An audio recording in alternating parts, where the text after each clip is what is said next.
Technology makes the impossible possible. We can explore new realities and get what we want when we want.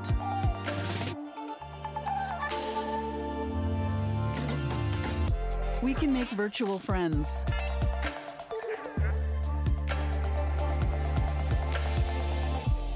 We can stay close from far away and conquer new frontiers. Technology creates opportunities, and we secure technology so that everyone, everywhere can benefit from it. Bring on digital security for a brighter tomorrow. Kaspersky, bring on the future.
What's up everyone, welcome to day 2 of the ILG Cup Season 3 PUBG Mobile Finals. I'm Shade Slayer. Joining me is Flash. What's up, man? What's up, Shade, and welcome to day 2. Day 1 was a very exciting day. We saw such amazing games, and the scoreboard is right now so neck and neck. You can't say as of now if anyone's taking the lead, though Marcos Gaming, they have performed consistently in all the 4 maps yesterday. They just had a hiccup in Sandhawk, but they recovered in Vikendi, and it looks like they are on their way to success. Yeah, let's have a look at the scorecard and how things stand at the end of day 1. We see Marcos Gaming in the lead with 84, one chicken dinner. Fnatic behind by about 15 points on 69, RIP Official 67, RIP Squad 64. Both the RIP squads coming back strong in the last 2 maps of the day on Sandhawk and Erangel respectively. The bottom half, we do have Inside Out team in NewST. MYM is going to be the surprise team that's at 12th position. I expected these guys to be putting on a much stronger performance on day 1, but they had a pretty shaky start. But the beauty of this format is the fact that it is pretty much gonna continue on for 3 more days, so it is still anybody's game up for grabs. Let's have a look at what the players are playing for. First place 3 lakh INR, second place 1.2 lakh INR, third place 70,000, fourth place 50,000,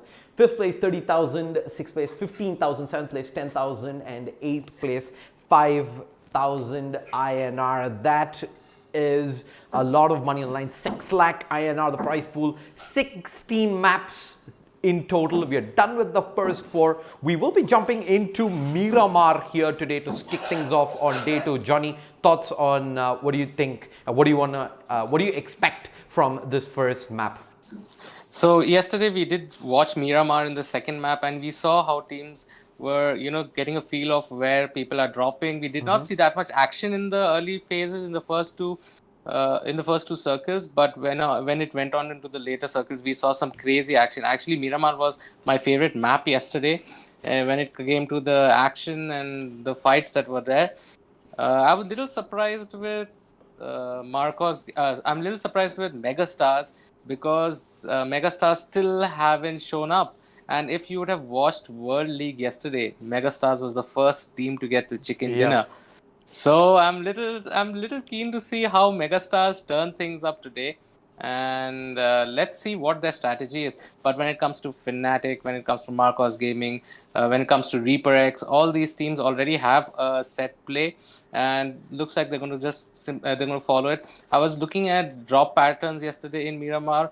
It didn't look like a lot of people went into Picado. Like a lot of people like going to San Martin, Picado, and knowing that it's in esports mode, there is twice the loot. You would not want to go to heavy density areas where a lot of teams generally drop into, because you're eventually going to get that loot. All you have to do is get your snipers, get those scopes, so that you're ready to take those long range battles eventually if the circle ends up to be in an open area. So let's see how teams. And of course, more the loot means you're gonna be able to loot faster and start moving out a lot faster as well. And we did see a lot of these teams rotate very early on in the map, get themselves a good position inside that first circle, and not really have to move too much in the coming circles. And I think that is gonna be pretty key for many of the squads here today to try and outmaneuver some of the squads. We did see quite a bit of players getting caught out mid-rotation yesterday. I believe the teams were getting a feel of each other, but I think today is when you are going to see some of these teams get into serious business.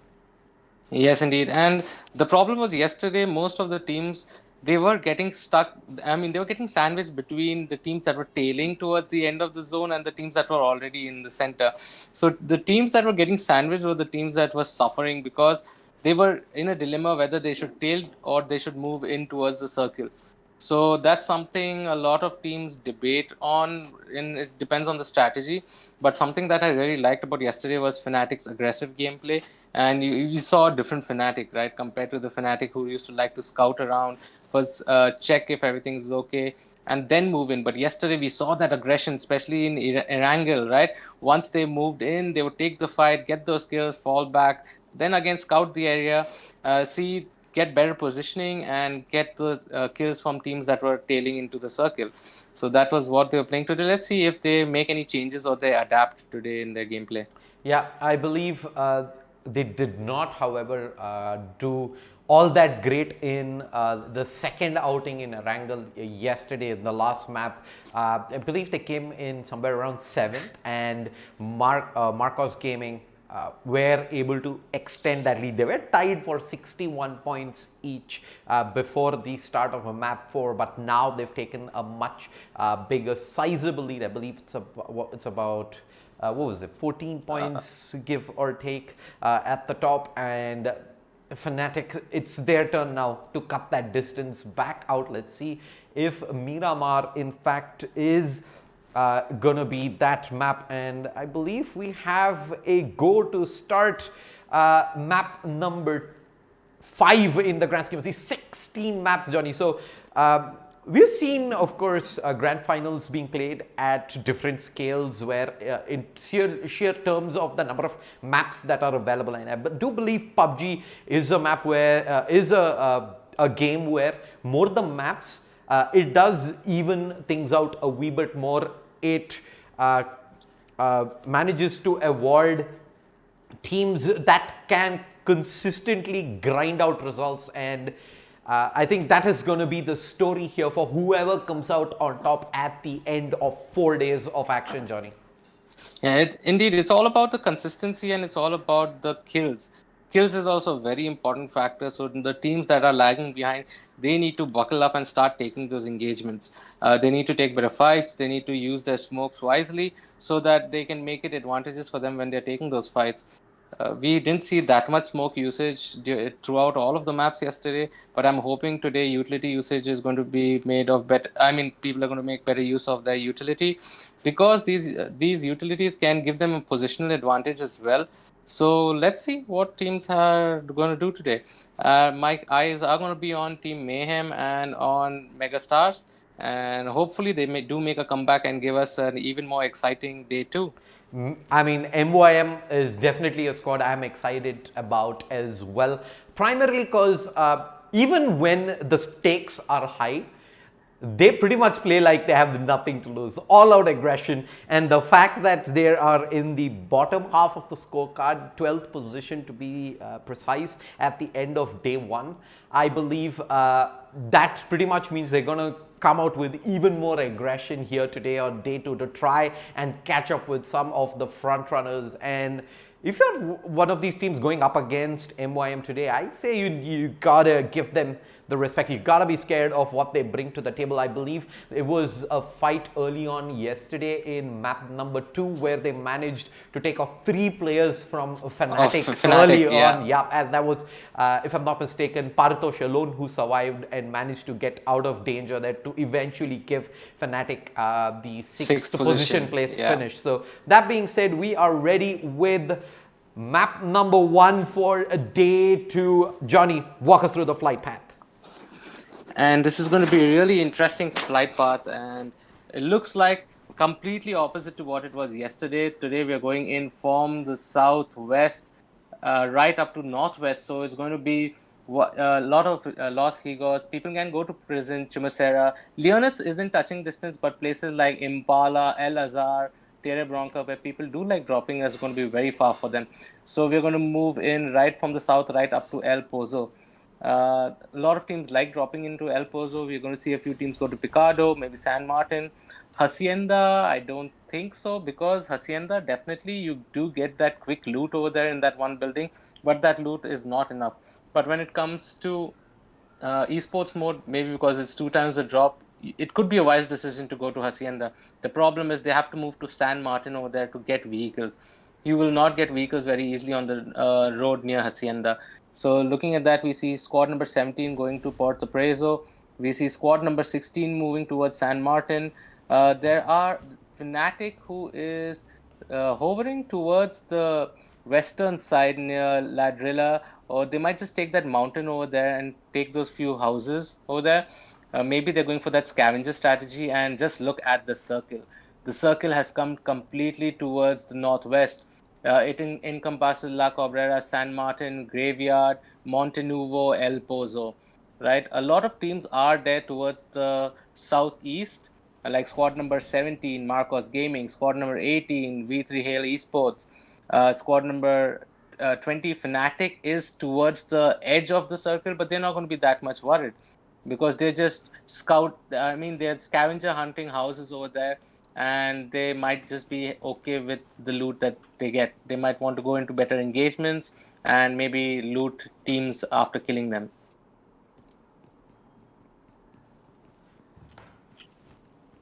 Yep, let's have a look at RIP. Both the RIP squads did make a resurgence back yesterday in the last couple of maps remaining. Both of them picking up 1 chicken dinner each. Looks like we might be getting ready for an early engagement here. Let's jump on over Reaper X as well as RSAP. We do have Vegeta Noob, who's on the far left-hand side, split away from the rest of his teammates, but he's got a decent angle on 2 players from Reaper X in case they do decide to go out and maybe take on presence for this fight, Johnny. Yeah, the problem is Vegeta Noob. If he gets knocked, it looks like squad number 6 RSAP are spread quite across, and if someone gets knocked, that revive is not going to come. So I don't know if that would be the right idea right now, to spread so much, knowing that there is another squad dropped with you in that area. Ooh. And you see that nade slam dunk onto Leo OP. Leo OP is down, and however his teammate is not nearby. This is what I said, right? You need to when you are looting, you need to loot with at least someone to have your back. If someone does not have your back, it's just free kill for the opposite team. Well, and especially in a map that is so big like Miramar, if you are caught out alone, there's no coming back. Rip got off to the best possible start again, continuing with where they left things off with yesterday. And let's have a look at MYM, a squad that we've been keeping our eyes on. Unfortunately, they've only got the 3 players in the server here for map number 1, not the kind of way they want to be starting. And 2 of those players are in some trouble here. They've split up. Trulok right now hiding in with the barrel, and he's got the entirety of Rip around him. Yeah, it looks like it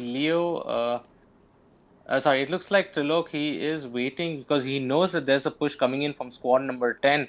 I'm not sure whether they have spotted him over there, but Trilok, he is waiting out for his teammate because he is alone. If he gets caught out over here, that's going to be doomsday for them. And MYM will not be again up to a good start. They definitely wanted to start off day 2 on a positive note, but this doesn't look like things are working out for them. Yeah. Oh, the push is coming in for squad number 10. And Trilok, he's hearing the footsteps. He knows that they're very close. And he's just waiting for someone to push. This could be the opportunity Trilok needs. Trilok gets the knockdown. And he should be able to finish him off. And another nade onto Vegeta Nub over here. Vegeta Nub is down as well. RSAP in a little trouble. Xenon going in for the push to try and get the revive and give some cover. 2 people are down. And it looks like Xenon might just need to fall back and cut their losses. Yeah, I don't think they've got an opportunity back into this. It's pretty much been the story early on here on Miramar. The fact that squads have pretty much split up all around the map, and they've been playing a very dangerous game so far. And yep, it has not benefited either of the squads at the moment. Reaper picking up some early frags here, 2 kills, and are in a very good spot for the remainder of map number 1 here in day 2, Johnny. Let's have a look at the scorecard again and where Reaper X is currently. They're sitting in, I believe, 5th position.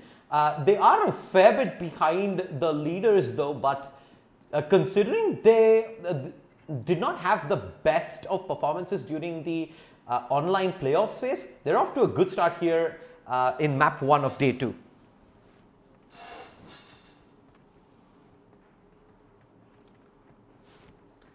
All right, let's have a look at the map and where teams currently are spread out. Most of the squads are already rotating back into the circle here. I see a few squads towards Los Leones making their way in. Ripple Legend with Tempest making their way in first, and once they are on their way into the circle, I believe MYM will also follow suit. Already in the zone is most of the circle, most of the teams here. We have Fnatic, who is already center circle, pretty much surrounded right now by quite a few squads here, but they've got a decent vantage point to look down from, and I believe they're going to be in a pretty safe position for the moment. Yeah, you can see the circle actually. Now everyone is moving in towards the circle, and the clutter is going to start in. Fnatic still is making their way towards the center, very close to El Pozo though. I don't know if that would be the right decision right now. Squad number 16 is moving right close up to them, so they might just get into an engagement pretty soon. But now but when you say again, Miramar is a very big map, right? So because of it being a big map, on the map it might look that they're very close, but there might be at quite a distance, like 100, 200 meters distance, where the long range battles with snipers will take place, right? Yeah. So Fnatic, they're going to be okay with the position they are in right now, but they'll definitely want to get some kills. The RSAP is gonna probably start making their way out as well. Its presence is gonna find himself up a minivan and start moving out. Let's talk a little bit about Mega right now. They are pretty much A very close way. Did always end up knocking himself down? Yeah, that's what I was wondering. Yeah, I believe always did go down. Probably a vehicular incident. Vehicle, yeah. Not sure where exactly that happened, but aye. Not the best of starts to day two, but yep. At least for now, the squads are pretty well spread out. I don't think anybody is in a real threat of getting pushed on just at the moment. BSUD. Also, one of the teams in that middle clutter. We have squads. Have a look at that map for now. Squads number 11, 5, 7, 20, 16, 19, all in and around that El Pozo, Monte Nuevo area, Johnny. And it's just going to be a matter of minutes before we do see fights break out in this Minutes, yeah. There's also a drop coming in for squad number 13, but they might, I don't know if they would have already looted it as of now, or it has just dropped over there, but that could be a good opportunity to gear up and get some good level 3 loot.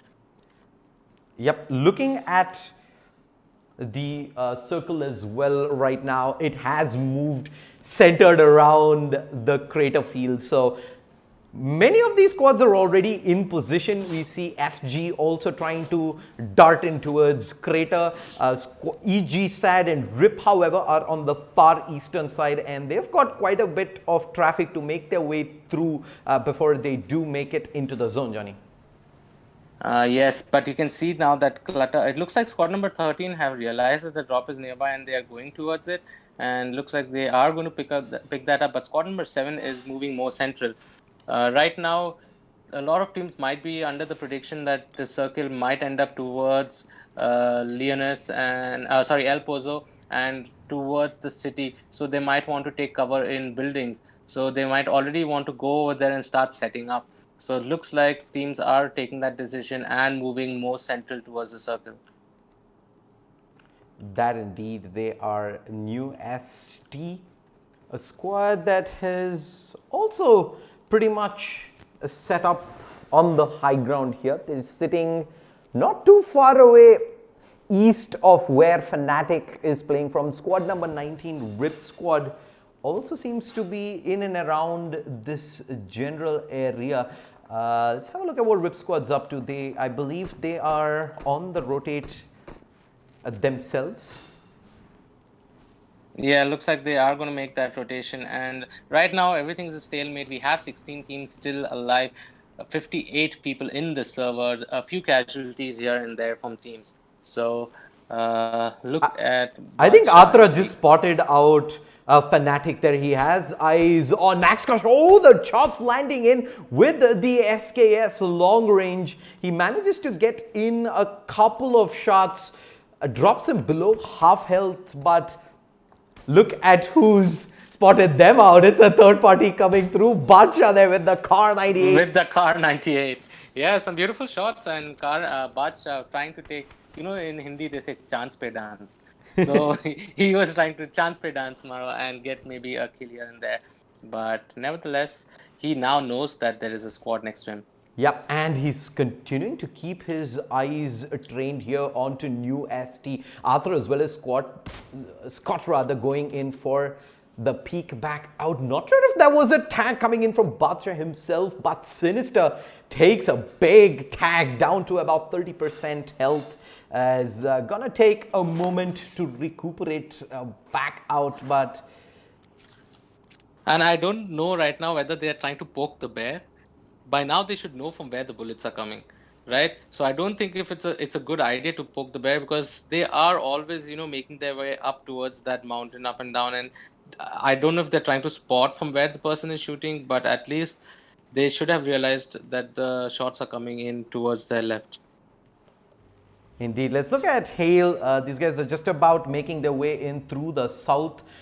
Deadly is actually not too far away from this location. I believe they should be able to keep their eyes on this rotation coming through, who do have the high ground here. Riot is going to move into position. His entire squad is here, by the way. Hail is going to get ready to fight this. This is going to mean trouble here. Riot still continues to hold on. He goes for the first praise. Not too good. Tagged down to about 20% health. He's getting chunked one by one. Where is his teammates? The backup's just not there. They're just too far away right now. Dope is pretty close by. He's gone charging in. Goes for the first pre-fire across. Not that great. Does connect in a wee bit. One player is knocked down, but Manu's doing a fantastic job of isolating this fight. But Dope lands in the full spray down. Gets the second win as well. Wix is all alone. They've got to make this move right here, right now. They're going to actually look for the trades, and yep, from far away, Zotko in fact takes down Wix, and that is going to be Hail, the first squad eliminated here on Miramar. Johnny. Yeah, Hail, the first squad eliminated, and problem is even yesterday Hail had a really tough time. I think Manu and Rahul are struggling to get their form in. Maybe this is a new roster that they are experimenting with, or problem is we've not seen God's Reign in a long time, and we know that there's been a lot of roster changes, so maybe they've already in a different roster, and for this tournament they had to come back to the old roster that they were. So maybe those adaptations are not, it's not working out for them.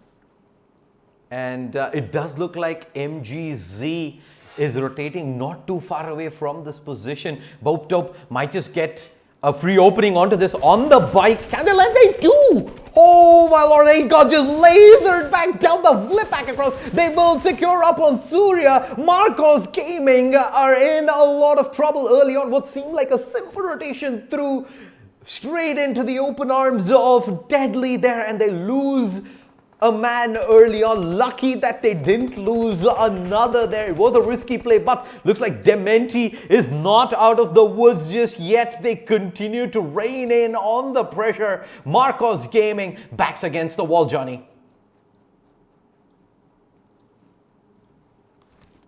Let's have a look at those quick decisions, whether they want to take that fight or they just want to bail out. Yeah, I believe bailout is going to be the choice here right now. If you are Marcos Gaming, you don't really want to get into this fight right here. You're in a very tricky position. A lot of firepower on Deadly. Their backs against the wall. Dementi is probably going to be left behind here. He is healing back up though. Zatko surprisingly ends up going down, so maybe they've done just about enough to prevent the player from being able to back away. MYM has also turned up into the fight here, and Deadly now surrounded on two sides. They do see Dementi moving back out, turn back across. Top is going to be able to get the knock in, and he's pretty much in no man's land at the moment. He's almost certainly going to end up going down. In fact, that is the kill secured there, and Zatko should just get rezzed back in a moment.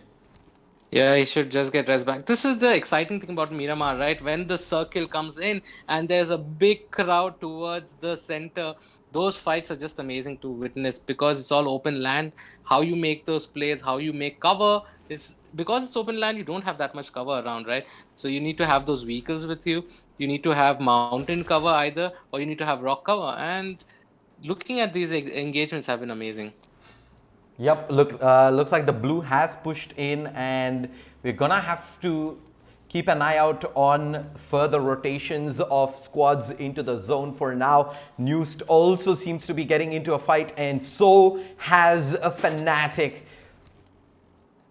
They've come straight up against MegaStars. They're on the other side of the hill, mind you. Ash will go in for the rotate back across, and Belief on the rotate back out. Abiberg taking in a few shots. Deadly is in some trouble as well. They're exposed. Both teams taking in blue zone damage as well, quite a wee bit, and Trilok is actually pretty low here. I don't think he's going to make it. I don't think he's going to make it. He needs to start healing up. Oh, that's as close as it gets, Johnny. Yeah, fine. He just made it in. Nevertheless, I think he must have taken that decision that his teammate is going to be there with him even if he gets knocked. So maybe they can get that res, and basically trying to save your supplies.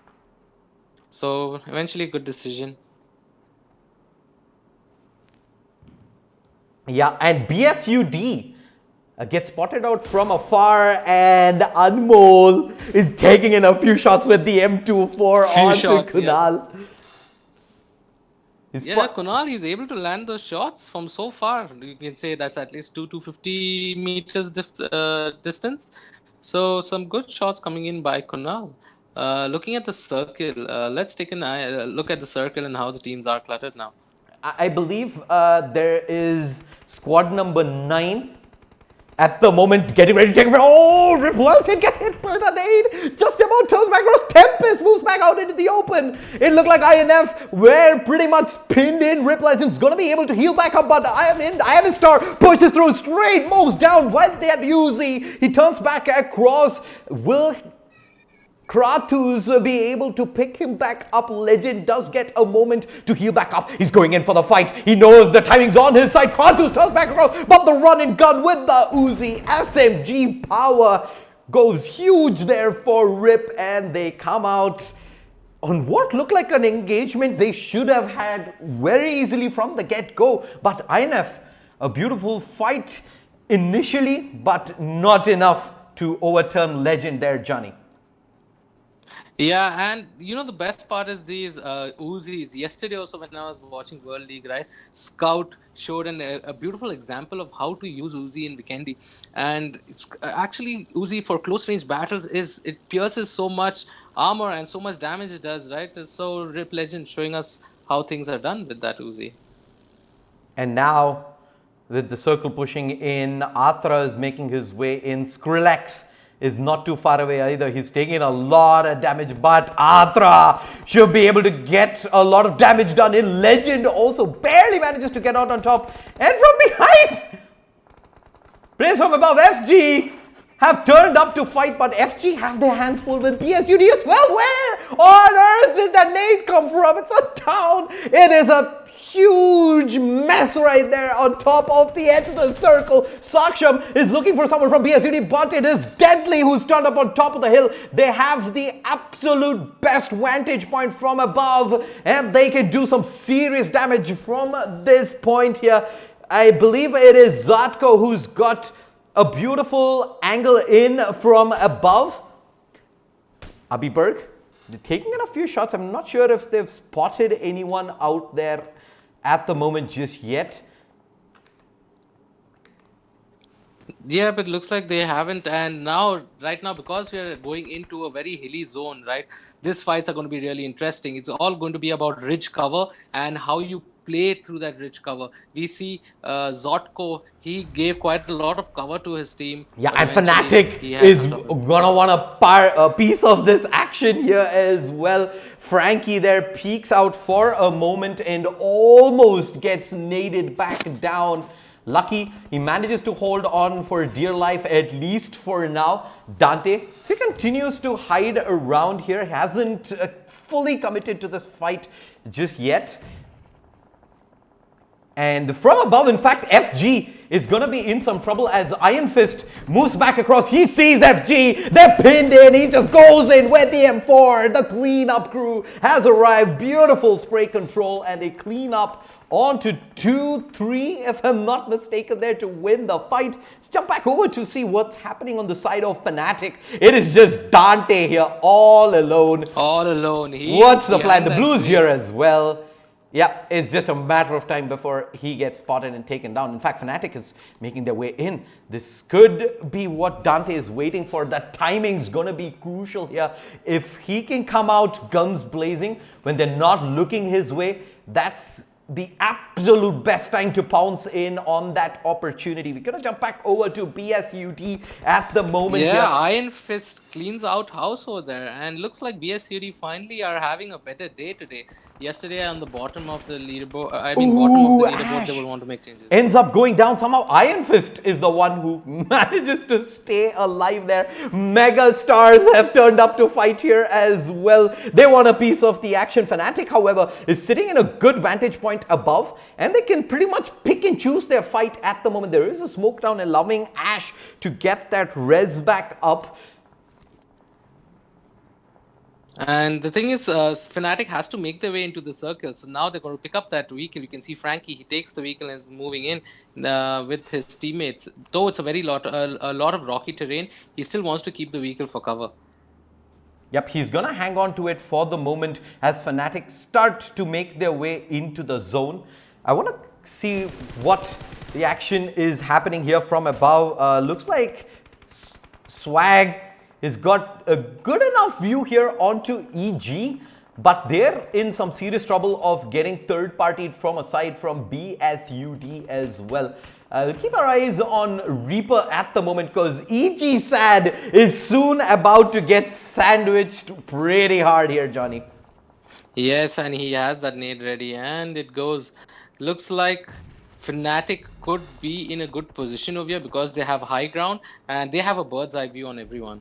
Yeah, they can pretty much see everyone at the moment and they can pick and choose their fights. They don't really have to be worried about getting forced into any of these fights there. And there you go. They do get the kill on the first round. Let's keep an eye out on where the teams are currently positioned. Mega and Fnatic are not too far away from each other at the moment. Reaper is just about tailing the edge of the circle.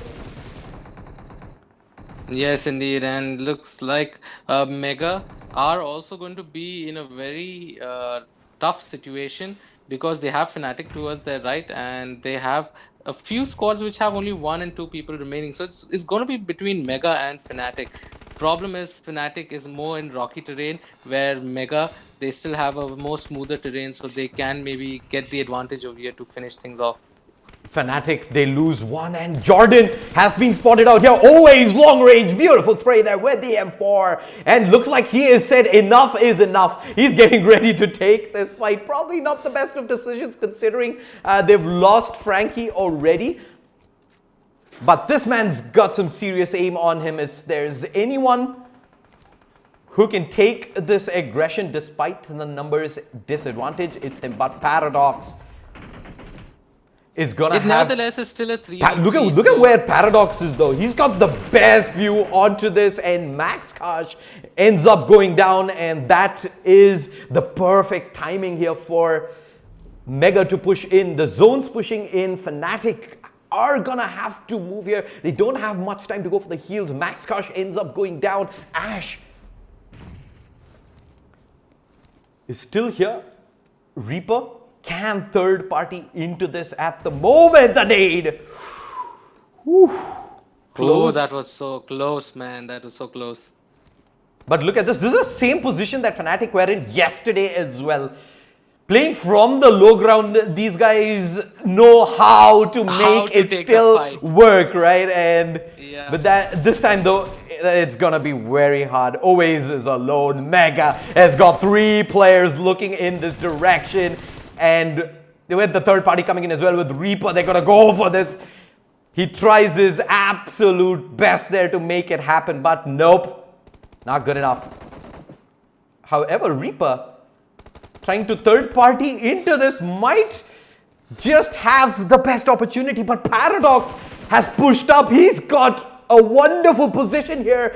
He's going to be pushing in with the zone, and Reaper, if they show themselves here, he's going to be able to pin both down. In fact, they're coming in with 2 together, but he ends up going down.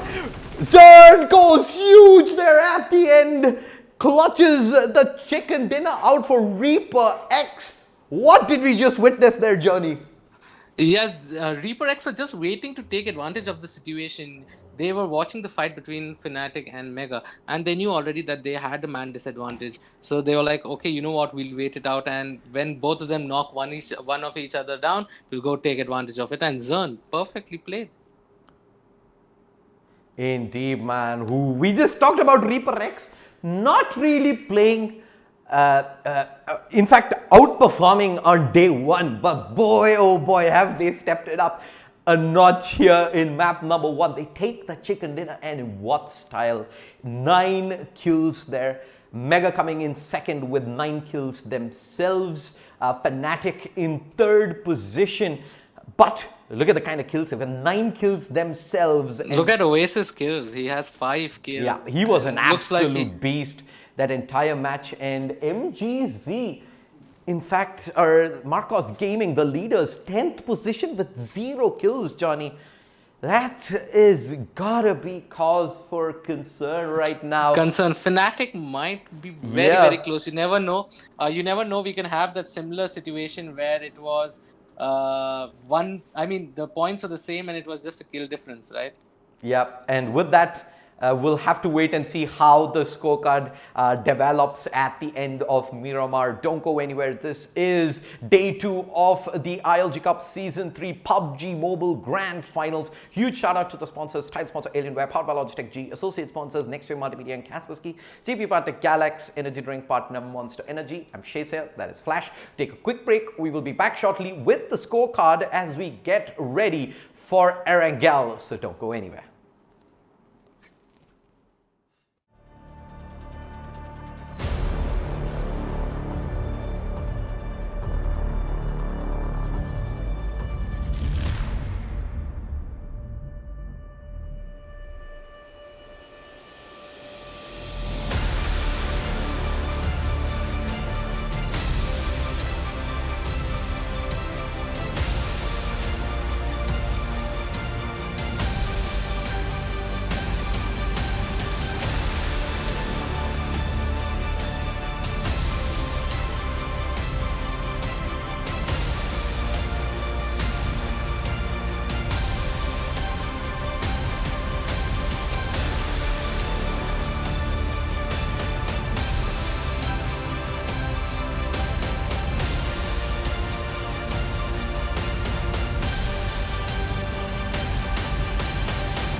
Technology makes the impossible possible.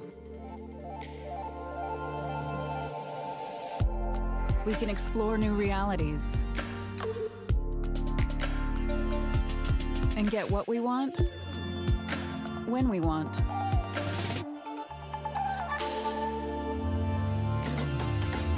We can make virtual friends.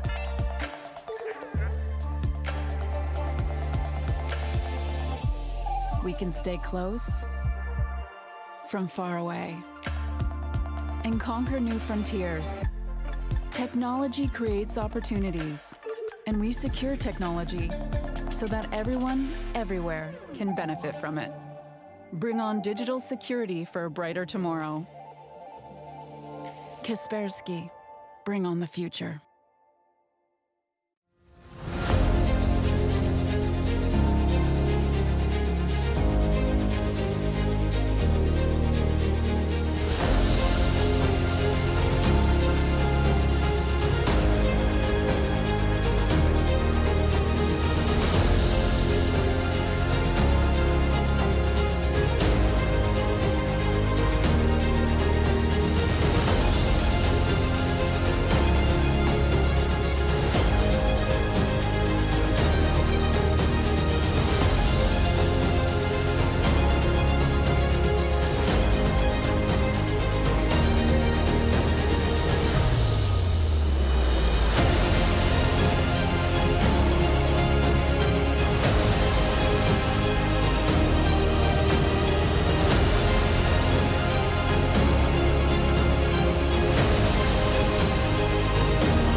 What's up everyone, welcome back to the grand finals of ILG Cup Season 3 PUBG Mobile. I'm Shadeslayer. Joining me is Flash. We just witnessed an awesome map 1 of day 2, map number 5 of the grand finals, and on Miramar, Reaper X absolutely killed it, Johnny.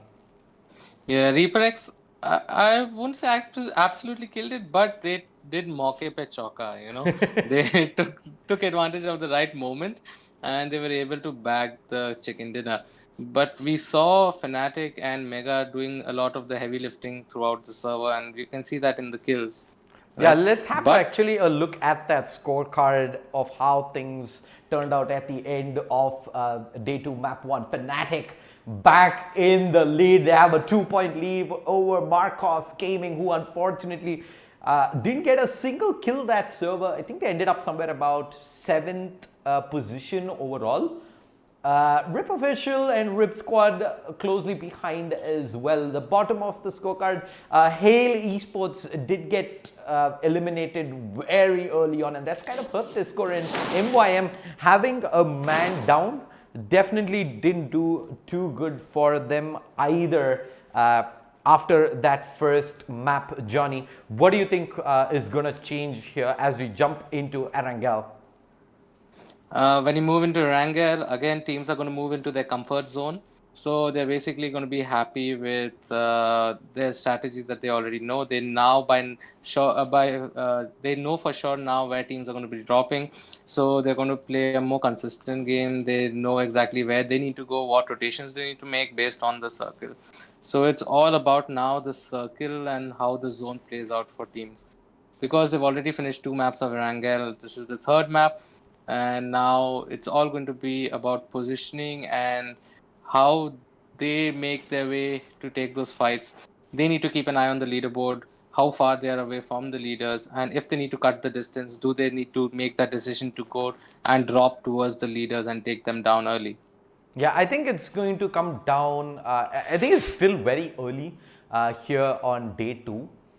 To actually change up the play style entirely. I think we're going to see a lot more of that towards the last few maps of day 3 and definitely on day 4. That being said, I believe we are all but set here to stop things off in Erangel. This is, I believe, our 3rd outing on Erangel so far in the finals. How do you think it's going to be any different to what we saw the last 2 times? I believe yesterday's last map had a pretty hard eastern flight path, and a complete switcheroo on the zone shift as well. It did cause a lot of these teams to rotate across the map.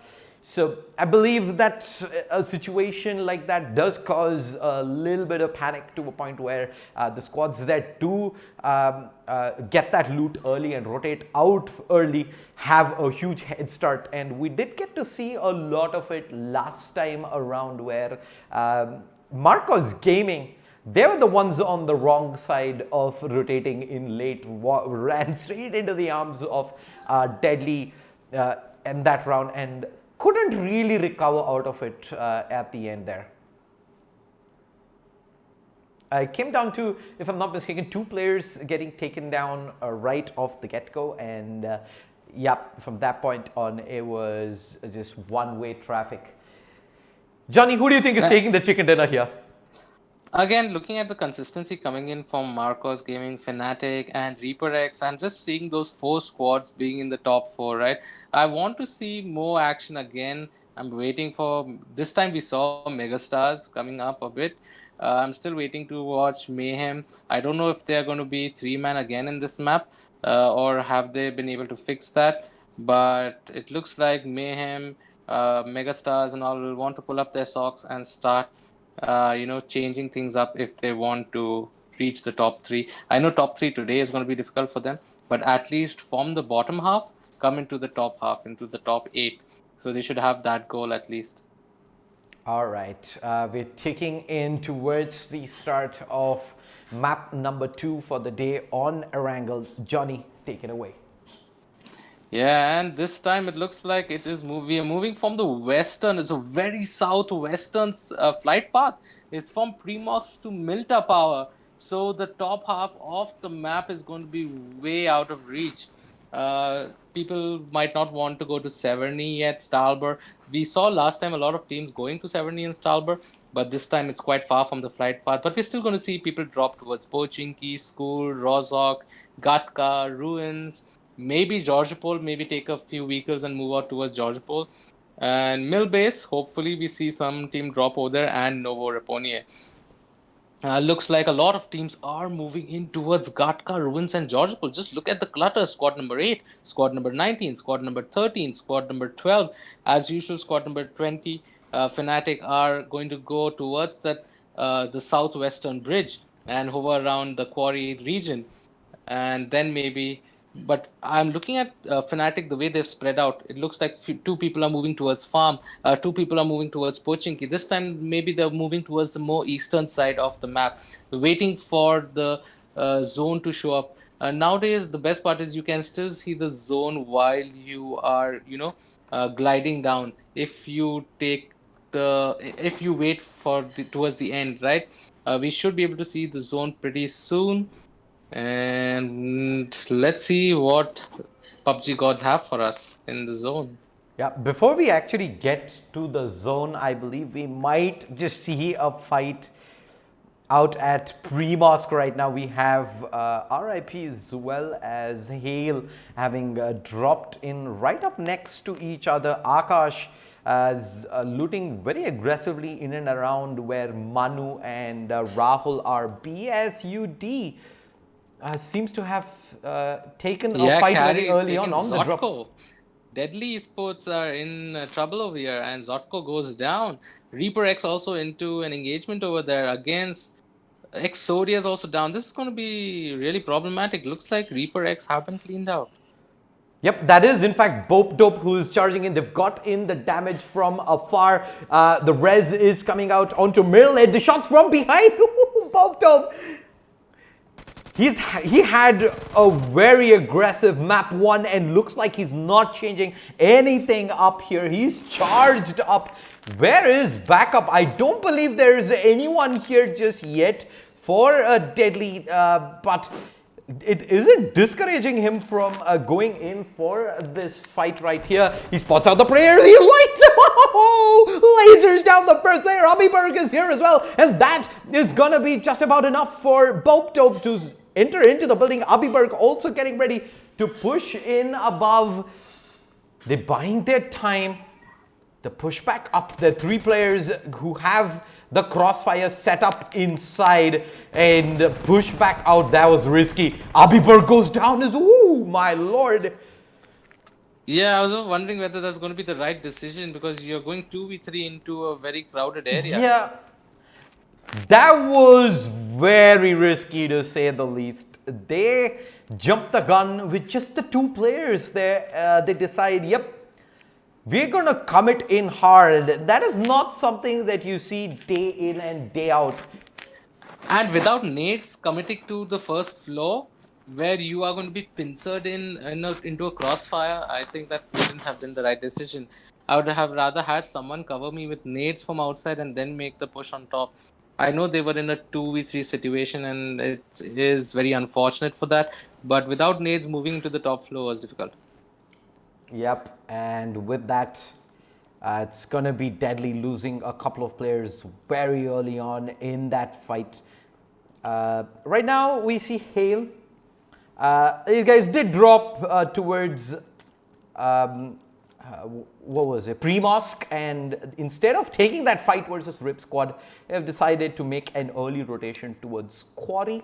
Have a look at what's happening in and around Razak. I believe MYM as well as Marcos Gaming are pretty much in close vicinity there.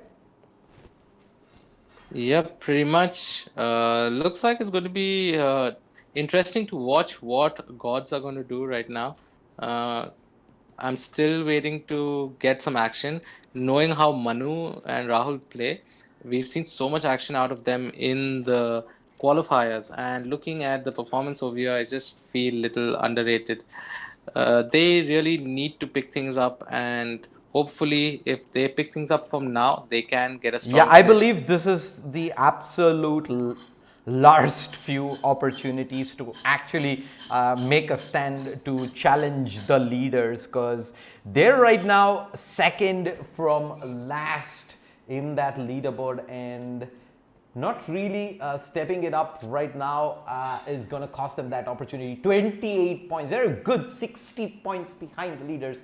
But as long as this drags on, that lead is just going to get bigger and bigger to a point where MYM will no longer be in a position to close things down unless they pull off a miracle map after map in the 2 remaining days.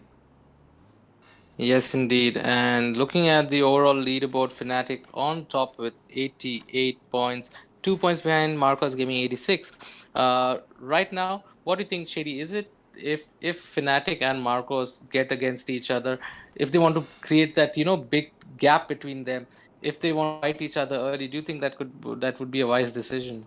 Nah, I don't think neither of these teams are gonna look to take a fight early on. I believe they're in a very comfortable position, and both these teams are veteran squads. They know what it takes to grind out a 16 map match, and at no point of time, I think, will they be forced into doing something extraordinary as long as they stay as close as they do towards that top, and they're just gonna let the maps run its course and maybe change things up for the last couple of maps depending on what the position is at that moment and what is needed from them to secure that title. But looking at the map right now, Johnny, it's a pretty standard Standard spread across. circuit. No, not Yeah. really too many squads in danger, except for maybe RSAP that is moving close towards Yasnaya and might run into INF and MYM there.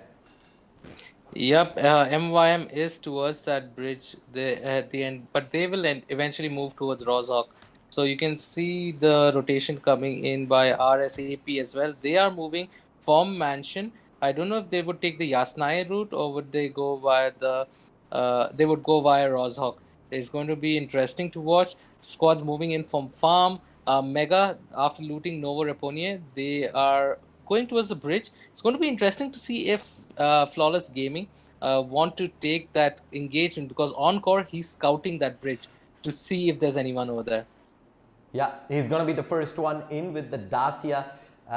Just checking to see if there is indeed anyone blocking that bridge right there. He's scared of a bridge camp on the other side, but Unfortunately, they don't really have access to the map like we do, and we know for a fact there is absolutely no one in that vicinity. I believe that's FG, who is far western into the main island, and that should be a safe rotate across for the rest of MegaStars into the first zone, Johnny. Yeah, and for me, yesterday I felt was a very good day for Indian PUBG Mobile. Looking at Megastars and Fnatic and some good, I'm saying Fnatic, Megastars and Orange Rock taking some good chicken dinners on the global platform, right? So yesterday was a very interesting day for PUBG in India. Looking at that, a lot of teams will want to replicate the same performance in this tournament as well. Reaper X chicken dinner in the first map of the day on Miramar, and all of a sudden these guys have got it catapulted on top of the scorecard. They're sitting in 5th position. They're not too far behind the leaders. Johnny, do you really think at the end of the 4th day, Reaper X will still continue to be in contention for the title? Looking at how Reaper X is currently playing, they are keeping themselves in touching distance. Maybe not going over the. I mean, they're not showing that exemplary performance, but somewhere they are trying to get that consistency in. So all they need to do is push their boundaries a bit more to get those skills in. If they can do that, they can definitely come into the top three.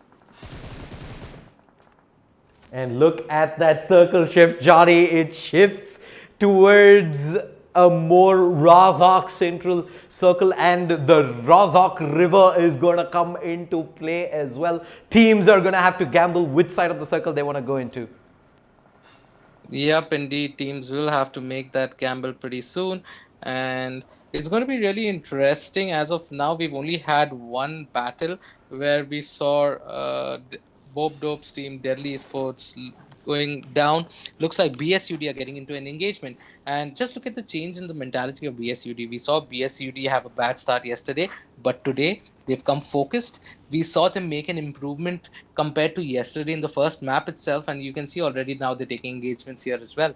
So it looks like BSUD are here to play as well. Yeah, BSUD right now they've set up at Quarry, and I believe they are taking a couple of long range shots against Rip Squad.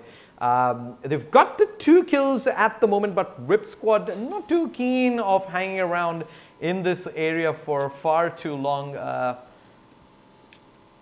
Neither is BSUD. I think as far as they are from the zone right now, priority is going to be to get inside the zone nice and safe, get themselves a compound to hold before they do take the engagements back out again. Yes, indeed. And look at that. Quarry is, I don't know if this time, remember map 1, the zone ended at Quarry, and what crazy engagements we had because Quarry is a place where you have a lot of high ground and you have to climb up. You can see Avatar, he is spraying out with that 6x and good spray control, but Avatar gets 2 shots over there. We see a lot of people use the M4 with the 6x over there. His vehicle is getting shot at. He might want to move out. Like I said, ruins is a place where even I'm not very comfortable at taking these engagements because there is a lot of long range and your accuracy has to be there. If you are not, you're just wasting a lot of bullets. Yep. It looks like Avatar took some damage over there and he's going to fall back, wait for his team. He's going to heal up as well.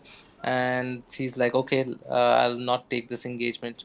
Yeah, I right now looking at how the circle has spread out and how the teams have spread out inside. Look at that area around ruins. It is Marcos Gaming, Fnatic, FG, INS, RSAP, all in touching distance. Nobody really wants to move out first. You're gonna get easily 3rd, maybe even 4th partied in those engagements. It's gonna get very tricky for these teams to rotate back out if the circle does push north of that Rozhawk River, Johnny. Yes, if it does, one of my favorite place to drop is Rozhok. I find that a nice tier 2 place where you can get some good decent tier 2 loot. And looking at this, going to be a 2x drop. because of esports mode. I feel that's a safe place as well. Not many teams come in. Teams would definitely go to school as well, but you still get decent loot. You get 2 vehicles secured in Rozhok. Looking at the teams that have already settled there, it's not a place that you would like to take a lot of engagements because there are a lot of houses and there's a lot of open space to move to another house. So that's a little tricky situation. But if you master Rozhok, you can master any place in Erangel. Oh, BSUD seems like they're going to be getting into a tussle here versus squad number 19. RIP is going to be in some trouble. They get one, they get two. Both players cleaned up, and that is going to be Rip Squad, the first team eliminated out of Erangel here, map number 2. I definitely didn't see that happening from the get-go. The team that has had amazing amount of success yesterday are failing to make a mark here on day 2, Johnny. Yes, indeed. And today, NewST has still not looked very promising in the first map, but maybe they can recover. We're in an angle. They had some kind of consistency in the previous maps, but the problem is they're still in the top. They come in the top 8 and not with many kills. So you're just making a progress of maybe 5 to 10 points per map.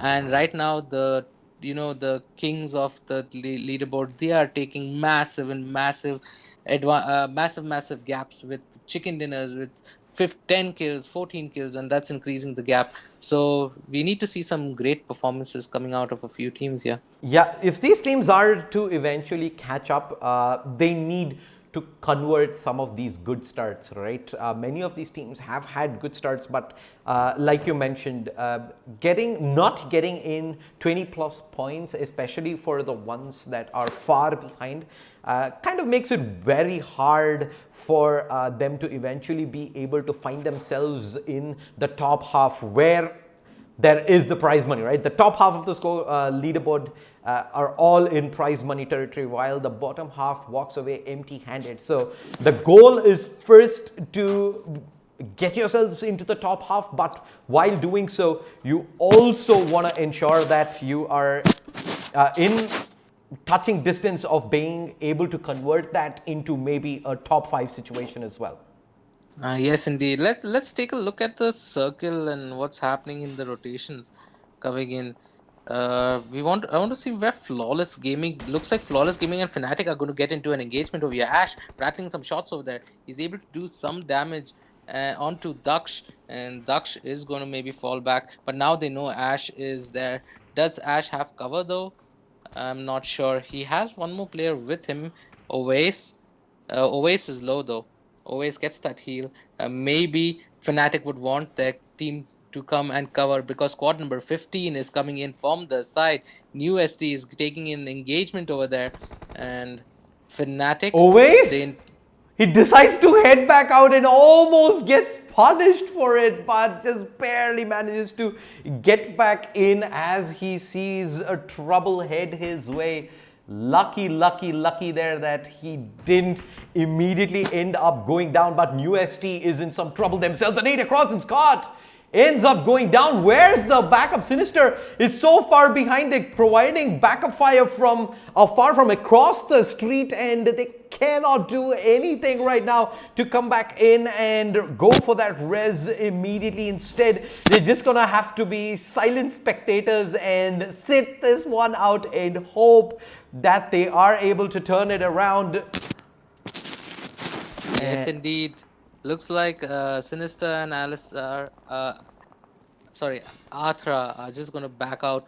They've already taken 2 hits over there, and they don't have any kills. Maybe they would just want to rack up some position points and still be in the contingency. Yep. Looks like Gods have made their way closer, and I don't know if Gods would want to make that push in. They definitely need the kills. They want to definitely make an impression, at least on this map. So I hope to see Gods into the last circuit coming in through the top 3. Yep, as I think 3 squads that have spread themselves out in that area is just waiting on for the first fight to break out. But as I said, that Surya has spotted out players on top of that hill. That is squad number 6 in RS Alpha Pack, but he decides this is not the best of times to pull the trigger just yet. Yes, indeed, and they are playing from Ruins. Like I said, Ruins is a very big and open, very open place, right? The only cover you have is those ruined shelters that are there, or the vehicles that you have. There is one set of buildings which is far away from Ruins, and then after that you have the ridge cover. The ridge cover is a very tricky place to play in because you can either get caught out between people coming in from Rozhok, or you can get caught out from people coming in from school. And the circle So, has messed everything up. Look at that wow, what a clutter circuit. squads at the south. Everybody's gonna be in a lot of trouble. Teams rotating in out early. I believe Hail is gonna try and force the issue. So is Fnatic. His jump, in fact, okay. It looks like MGZ. they are going straight up the mountain because they know the team that's going to be on top is going to have the advantage. Looks like they're going in straight and they're going in hot. WizGod, he has the smoke up. Is he going to drop the smoke though? His team knows that there's a squad right in front of him. The smoke is thrown. Now they're going to make that push with that nade. Oh, the WizGod nade gets slam dunk. He gets 2-0. They get a beautiful engagement over there. They're going to get that loot as well, and they're going to progress themselves on the upper half of the mountain because that's going to give them a bird's eye view. Yeah, that mountain is gonna be gold for the first squad that is able to secure that up right away. BSUD also gonna be trying to make their way up, but slightly on the western side, and Ash is keeping tabs to see if he can maybe find an opening into this. The charge through, and Vegeta is in a lot of trouble. He's gone straight into Eco. The AK spray is good. He's able to make good, and they found the opening right there, and a free kill in the zone. Forcing rotations this late on, especially on vehicles, is pretty much suicide journey. Yeah, and if I'm not mistaken, Eco, wasn't he in God's Reign earlier? Yeah, he was. Yeah, looks like he's moved to Flawless Gaming. And Surya continues to Look at push up Surya. ahead. Yeah, he's continuing to push. They have spot number 8 in sight. The nade again. He's looking to see if he can repeat that. And Surya, no, he's going to drop the second one as well. Is that going to connect?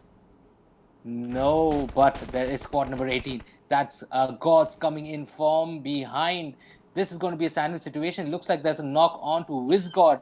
Are they going to still push and take that engagement? Jordan is making that decision. He knows it's a 2v4. Is it going to be really interesting? Avatar, now they're taking a fight on the opposite end. It's Flawless Gaming who's caught Gods off guard. But Mega does not know that Gods is just underneath them. And there is another fight happening. Surya, he's taking another engagement elsewhere. Yeah, they're firing up below right now, and it is going to be down to WizGod to actually provide cover as Ronak is able to find one below him. And I believe with that fight taken, now they're in a perfect position to commit in for this fight. Meanwhile, Ronak, wait, he finds himself a player from MYM. Interesting there. But the push comes in. MGZ, they're pushed in. Jordan is down. It's all down to Lavish. Lavish is just going to get mowed down, as well as Ronak goes in for the res. Marcos Gaming are able to hold on, but they're not done just yet. Ronak still wants to continue to be on the aggressive.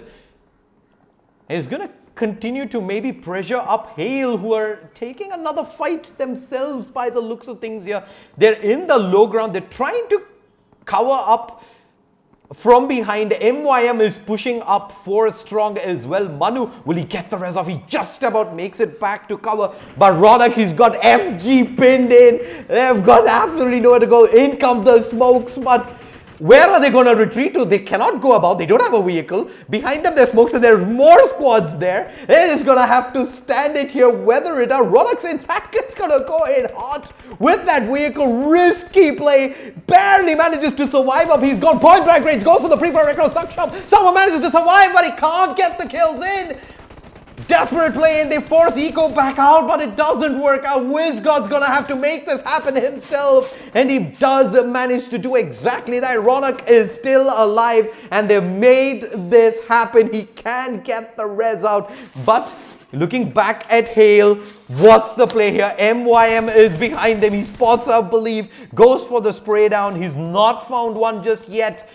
Fnatic is on the far left as well. They're just waiting it out to see how all of this plays out here. Rahul is the last man remaining for Hail. No, they have Manu as well. Manu is still alive. So only problem is that they are both in different positions. And you see Ash, he backstabs Immortal. MYM in a world of trouble. Cloak is down, Immortal is down, and Ash might want to make that push. He's calling in for backup from Oasis. Looks like Oasis is also going to get into that buggy, and they're going to go and try and clean things up. He's going to try and change his angle over there. MYM want to get that rest, but Ash, he's like, no, I'm not going to let this. He's going to go straight into the action. By the way, Manu has pushed up now. WizGod's got two players pushing him. He's gonna have to take this fight right now. Toss back across the spray. Ooh, drops him so low. Can he make this happen here? He's got his backs against the wall. The nades coming in from Ash. It's gonna be close. Hits the ball. He gets two. Big plays there by Ash, and he's gonna be able to run away from this. He's got two zones pushing in as well. Always taking a little bit of damage, but they've got the buggy on them. Risky play there from Ash. He's just gonna go charging straight up ahead. MYM is there. He goes down. That was a very risky play, as you said. Ash, he goes up in the open and he gets hit by God's Rahul. Very unfortunate though. Oasis, he needs to heal up. I don't think he's going to go be able to give that rest to Ash. Yeah, he cannot. Trilok does a fantastic job of playing gatekeep there towards the end. INS still going pretty strong here. They're 4 strong. Look at Trilok though. Yeah, Trilok, the only man alive from MYM, but they have come in top 4 with 10 kills. This is what MYM needed. Oh, Trilok sees one. He's going to get that knock. He is getting in onto INS. INS in the world of trouble. They would want to get that revive. Trilok wants to get that cleanup though before someone else takes that kill. Is INS good? Oh, Trilok gets cleaned up by Rahul. Rahul on the other end gets that. MYM goes out in 4th position with 11 kills. They would be eventually still happy with that.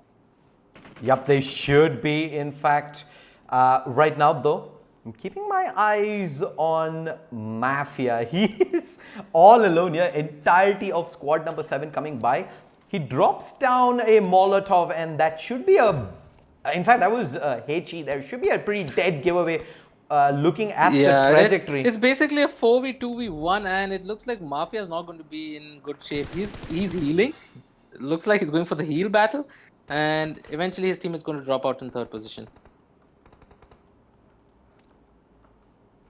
Yeah, with the circle pushing in, teams making that aggressive push through. Rahul has got the better position. INS right now getting ready with the nades. They're checking the rocks around. There's nothing going to be there where Ninja OP. Oh, Kunal ends up going down, and Ninja OP. It's OP. a 2v2. This is interesting. It's going to be a 2v2. Can Rahul and Manu take this through? The nades are being dropped. Rahul might be in a world of trouble here. The rest cannot come up. They should not give them the opportunity to revive. And looks like Dante gets rezzed up though, making it a 3v2. A wonderful spray down. Rahul brings it back to a 2v2. And Rahul, do you think it's the right opportunity to move ahead?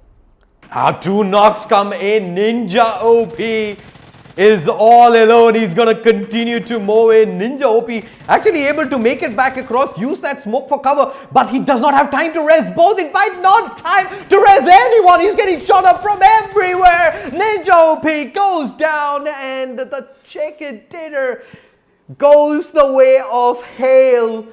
With, well, day 2, Johnny, has been the story of teams making a resurgence, and that trend is going to continue. Reaper X the last time, Hail Gods this time, and look at the number of kills they have.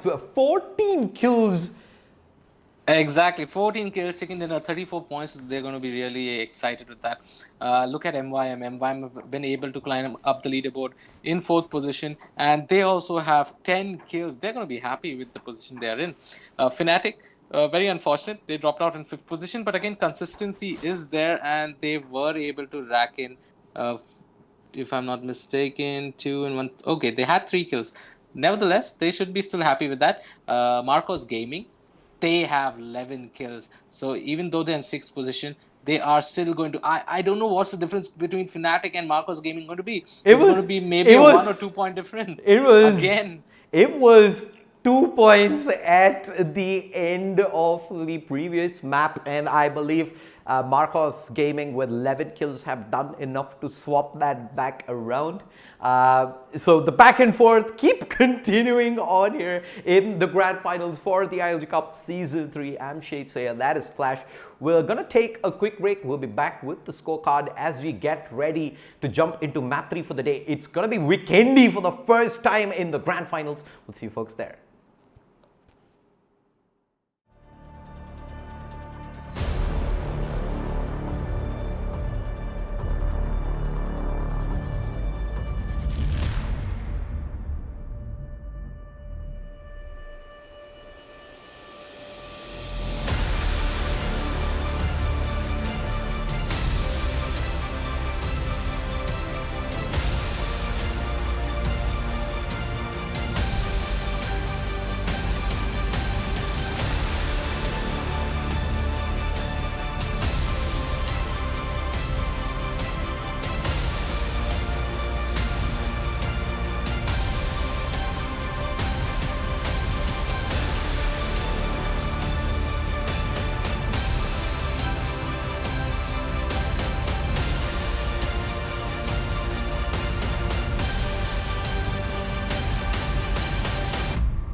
Technology makes the impossible possible.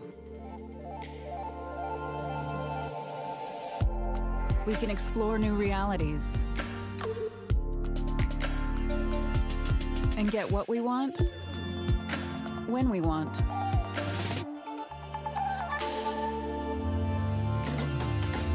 We can make virtual friends.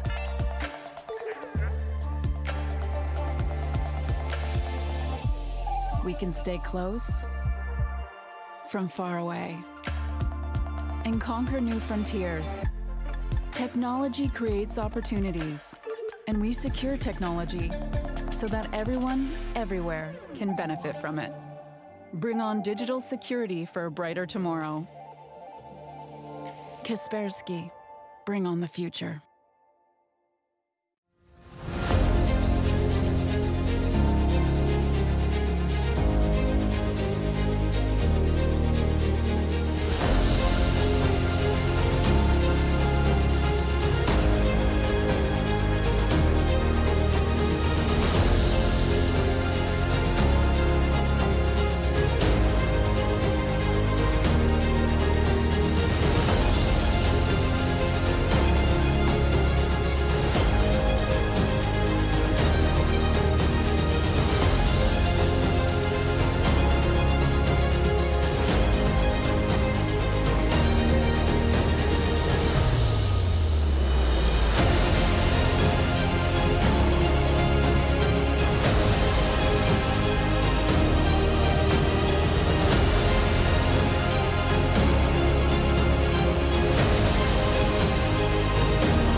Welcome back, everyone, to the grand finals of ILG Cup Season 3. I'm Shade. Joining me is Flash. It is time for map number 3. We're going into Vikendi for the first time. Before we talk about Vikendi, let's have a look at the scorecard and how it has shaped up after their last map on Erangel. Marcos Gaming have taken the lead, a 5-point lead over Fnatic. Rip Official and Rip Squad, both of them didn't really have the best of matches. They're now slowly but surely falling behind by a wee bit. Reaper X, after the first map, Chicken Dinner, have gone all the way up to 85. And I believe we've seen Hail make that switcheroo from the bottom half to the top half. To the top half. Thanks to that Chicken Dinner there. Wait, where are they? They're in sixth position. Oh wow, that's 51 points. That's a massive change in fortune if I've ever seen one. One single winner. I think that is a big takeaway for all the teams who are in the bottom half. We talked about MYM a wee bit before we started off on Erangel. The fact that they had an opportunity to start strong, make that comeback in, but unfortunately it is fortunately and unfortunate for MYM, fortunate for Hail that they're the one who took up the challenge there and got themselves into prize money territory. They're still though half the points right now of the leaders, so the gap is still pretty big, but if they can continue to replicate that performance over the coming maps, I see them being in a very strong position to challenge the front runners come day 4. Yes, indeed. And it's like I said, now the scoreboard is getting exciting. If we get such chicken dinners from these teams that haven't been performing, it's going to be a very close finish. And that's what everyone has come here to watch. And I just want to see more teams like this come back. MYM is also slowly but surely climbing the leaderboard. Two chicken dinners here and there will bring MYM back into the running. It's just that now these teams need to keep an eye on the leaders, Marcos and Fnatic, and try and maybe be a bit more bold and take those early engagements with them to cripple them. Because if you do not cripple them, they can still maintain their lead by getting those kills in, because they are that was for a reason. That was I think last map was the absolute best example of that, in the fact that Marcos Gaming, despite coming in what was it 6th if I'm not mistaken, they sixth. Still landed up with like 11 kills, right? So exactly, the leaders, that's the beauty of champions. Even if they cannot make it to the top every single time, they'll always ensure that they're able to grind out the points regardless. So people looking to challenge them, they're gonna have to maybe go slightly out of the box moving on, because as it is, compared to the top 3, top 4, the gap for the rest of the teams falls off quite a bit already. And the only way to cut that gap right now is they need to take that engagement with that team. That's the only way they can do it. Maybe right now teams are thinking, if it's not me, maybe another team will do it, but you can't depend on another team. Let's look, moving into the flight path. It's going to be right across from the south to the north, slightly east oriented. We're going to move from Hot Springs right up to Kirshas and Port. Again, this is a small, it's not very small map, but you can glide away across towards every area of this with this flight path. So teams are going to go to different places. They're going to go to Dino Park, they're going to go to Moatra, they're going to go to Dobro Mesto, Creatures, Cosmodrome. I know Cosmodrome is not that great for loot, but nevertheless, with the loot that's 2x, they're still going to be happy with what they get. The only change is in the mechanics is the guns that you get in this map, right? It's going to be really interesting to see how the teams adapt to it. I know by now a lot of teams have been able to play Vikendi quite a lot in tournaments, so they are quite aware of how teams play Vikendi. Let's see. This is our first Vikendi for the grand finals. And it's going to be interesting to see how teams are going to go about this.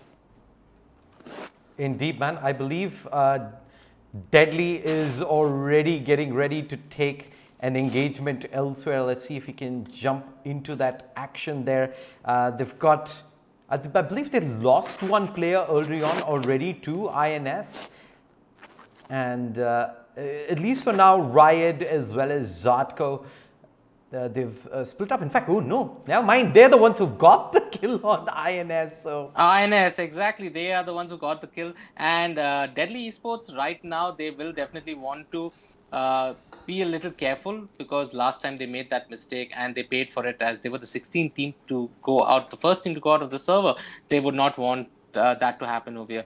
Riot coming with a lot of experience playing in for God L, right? So he should be able to help Zotko and all, bring them, teach them the different things that he's learned from the squads over there, and maybe help them progress and move into day 3 and day 4.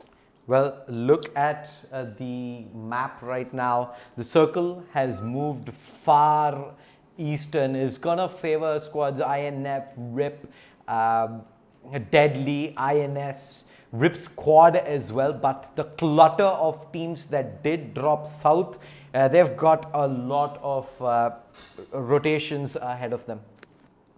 Yes, indeed. Look at the clutter. MYM, BSUD, AP is all next. They're all next to each other. Looks like squad number 6 and squad number 5 would get into a clash very fast. RS, Alpha Pack, and MegaStars, they might get into an early engagement, unless because they all have to cross over that bridge and go towards the east side. The circle has shifted so much towards the east, and teams like squad number 17, squad number 20, Fnatic and all have to make their way in. So there's going to be an early engagement. Pretty soon we're going to get some action. EGxSAD, another team that is in that clutter towards the south.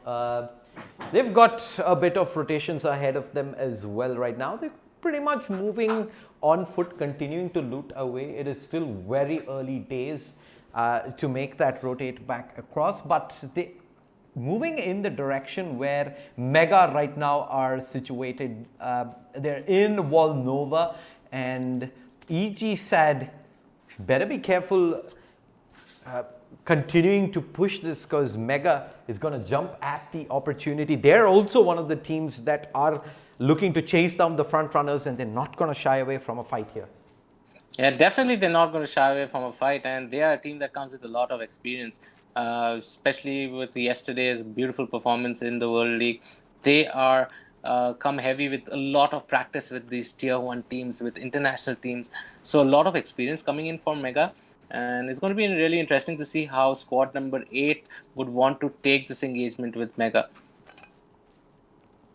Yep. Looks like Paradox and company are now looting houses.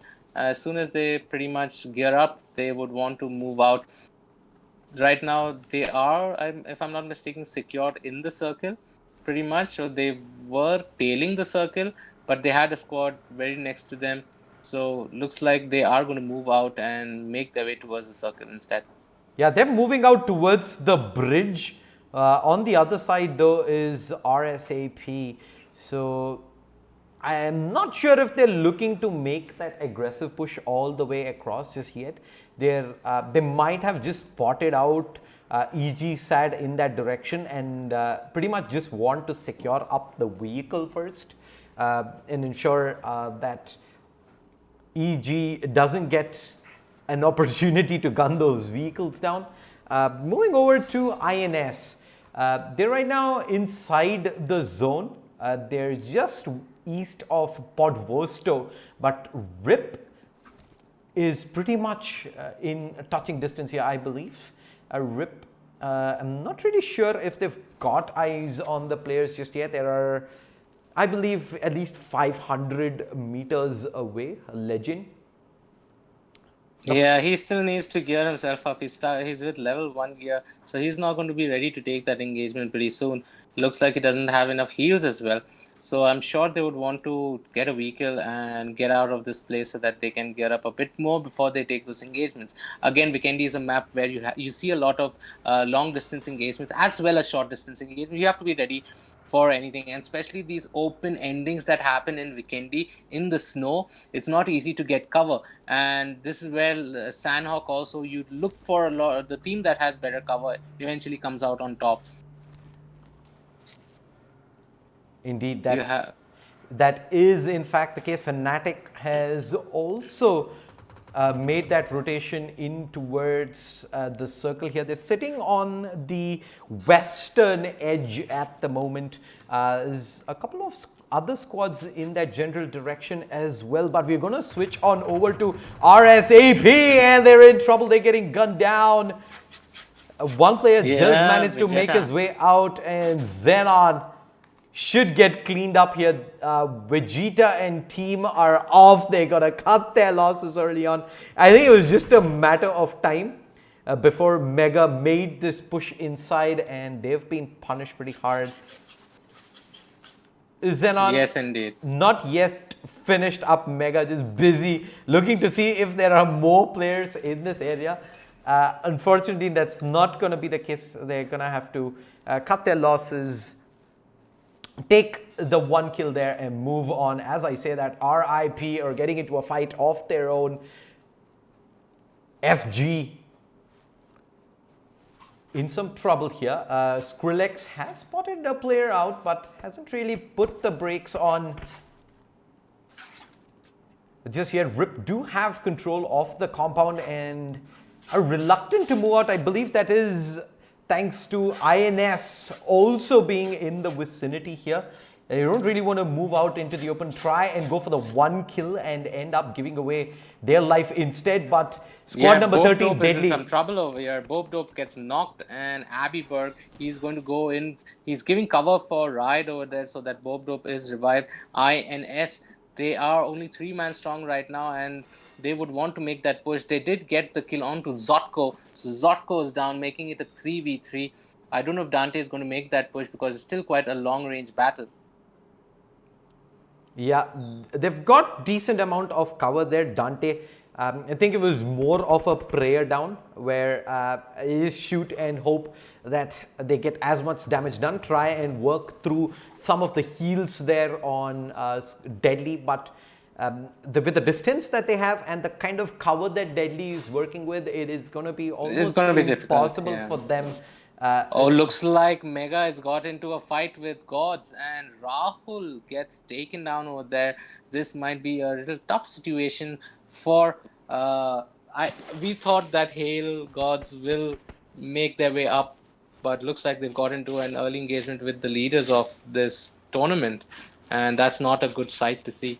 RSAP just barely managed to drive past squad number 16, NewST, taking in a few pot shots in. And RSAP, are they actually gonna be adventurous here to try and stick around to take this fight? It's gonna be pretty risky considering the fact that there are teams behind them as well. There's RSAP pretty much in that vicinity there. EG is gatekeeping Reaper by the looks of things here. Reaper very late on that rotation in towards that zone. They're waiting till the absolute last second to make a move, and this might end up being pretty expensive here, Johnny. Yeah, it looks like Fnatic might get into an engagement pretty soon. Ash, he's trying to see if he can spot out a squad. I'm not sure whether they know squad number 10 are next to them as of now, but looks like Mega are going in hot.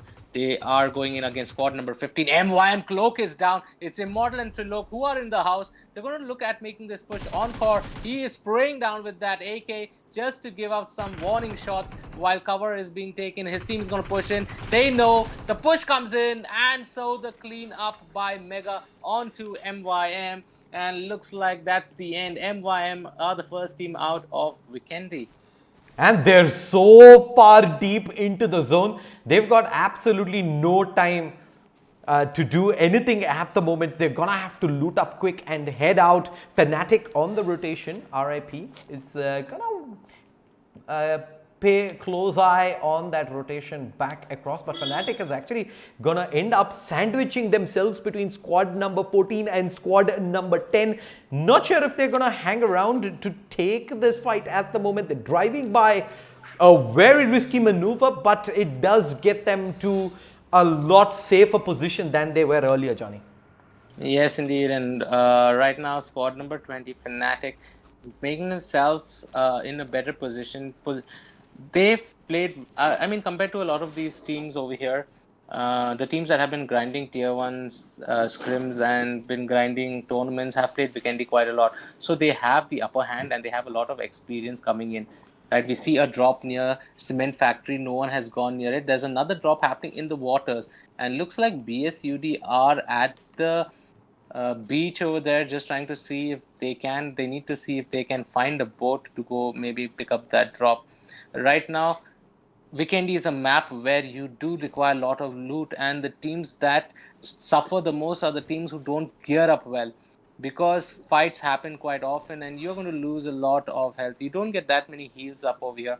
Getting level 3 loot is difficult in this map as well. So you need to be bold and maybe hunt for those drops. Maybe go to an area which is more crowded where you can get loot a bit more easily. Because when it comes towards the last circles, if you do not have those smokes, if you do not have enough gear, like your vests and all is proper, only when you have proper, you can take those engagements. You can't take an engagement with a level 1 vest and a level 1 helmet, where I'm seeing a lot of teams over here still having the level 1 gear. Yep, and all of the squads pretty much at the center of the circle right now are all pretty much just one bullet away from starting off what would be a huge chaotic fight. It's about at least 10 squads who are in touching distance of each other. Towards the south side, I believe it is NewST who've seen Mega on the rotate back out. Reds is going to try and rotate back across to see if he can get a better angle onto this Mega. Is going to set up shop right next door, and this is a fight in the brewing, Johnny. Yeah, looks like Abibug gets a knock into Ninja OP. INS are now 2-man. I don't know if they're going to be able to clean that kill up though. It could be a long distance engagement. NewST have Mega just across them. They might not want to take that engagement, but they are quite geared up, so they might be okay as well. Let's see if anyone gets aggressive though. First, it is Nova as spraying away at a player from EGxSAD on the opposite side. They've got decent bit of ridge control. But as I say, hold that thought. Mega has come in hot. They're getting ready to take this fight. Utility going back across, counter utility, and quick reposition back out as well. Let's have a look at Sinister. But they have the advantage. Manti OP was down. I don't know why they're falling. Encore is down as well. I think now is the time they need to make that push rather than pushing back. That came in hot. INS, they lose the first one right off the bat. They decide to push in at the absolute worst time possible. They came in to what was already a three-way fight and they get completely mowed down here. Let's have a look at what is up with Mega. Mega's dropped the smokes in. Encore is not in a good position whatsoever. A lot of smoke cover preventing NewST from being able to force the issue here. But Paradox is down as well, up afar, and EXE needs to make a decision here. He's in safe distance. He is providing cover fire. Does he do that, or does he head on over and try and pick up Paradox? Paradox is crawling all the way back across, but NewST... Thing is, Scott has an eye on him, and maybe Paradox is in trouble. Paradox might just go down. The vehicles there coming into good use. They just straight up disengage, no problems whatsoever, and they're gonna be safe here for now. But same can't be said about Fnatic. The shots from afar with the SMG, they're connecting in a couple of shots and always gonna have to duck back down. Yes, indeed. Oasis is going to have to duck back down. Right, he did definitely get in 2 shots onto him. Looks like Deadly Esports are going to hold on. They have 1 kill. If they need to climb up the leaderboard, they need to start coming big. They need to start taking a bit more engagements. Look at the circle and how cluttered things are. We still have 15 teams in this. BSUD coming in from the edge of the zone. They need to make their way towards the circle. The next drop again is going in towards the water. Yeah, things are about to blow up inside the circle with squads who are especially making the late rotate in. There's barely any real estate to be had right now, and squads, I think right now, ones at least who are gatekeeping are in an absolute fantastic job of forcing some fights here and racking up the points. NewST, who are gatekeeping Mega right now, find an opportunity to back away into the zone. They do wait it out a wee bit, but not pushing that rotate any longer is gonna probably cost them a position inside, and that might already be the case because on the other side is EGxSAD, and Sinister has just run into the entire lot, Johnny. Yes, he's just run into the entire lot. Squad number 8 right in front of him. He needs to make the decision whether he's going to push. He has to wait for his teammates with him. He can't do this alone. And looks like Scott and Trent are on their way. Now this is going to be a really interesting battle. Once he heals up, he's getting those boosters and that painkiller in.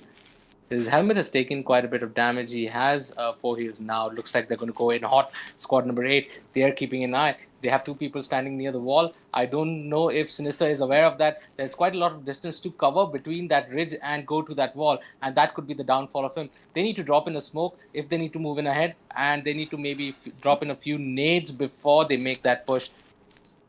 Yeah, I'm not sure if there is an opportunity in the offering there. here. The smoke comes in. He does put in one smoke over there, but the angle is not proper because left-hand side is completely open. He might have to reposition himself from the outside.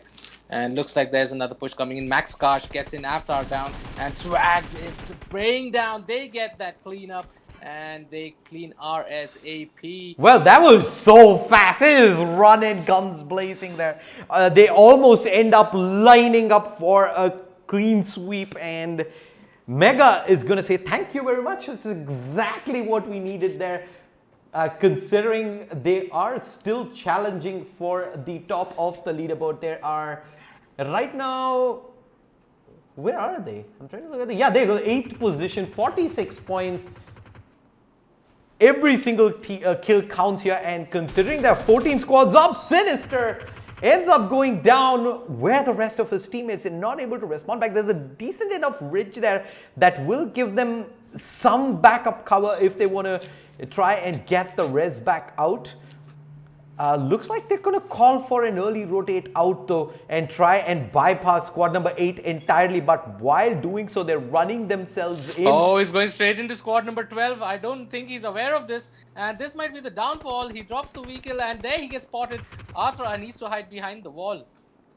Yep, Atra just about ended up buying some time, but that was pretty much it. He's not able to do more there at that point of time. He's just going to have to wait around and hope that backup arrives in the nick of time. Meanwhile, I believe BSUD is also surrounded up here. NewST pushing back across. He goes for the pre-fire. The quick switch back and turn around. And now BSUD spots a player out. He doesn't find an opportunity in just yet. But his opponents will waste no time in capitalizing and forcing the issue there. Treads is in some trouble as well. They're gonna make a move in and get taken out. Reaper, what's the play here? There is EGxSAD trying to go into the building here as well. Reaper's 3 strong inside. Jordan dropping the Molotovs back out. SAD have managed to completely surround Mirled here, who's prone inside.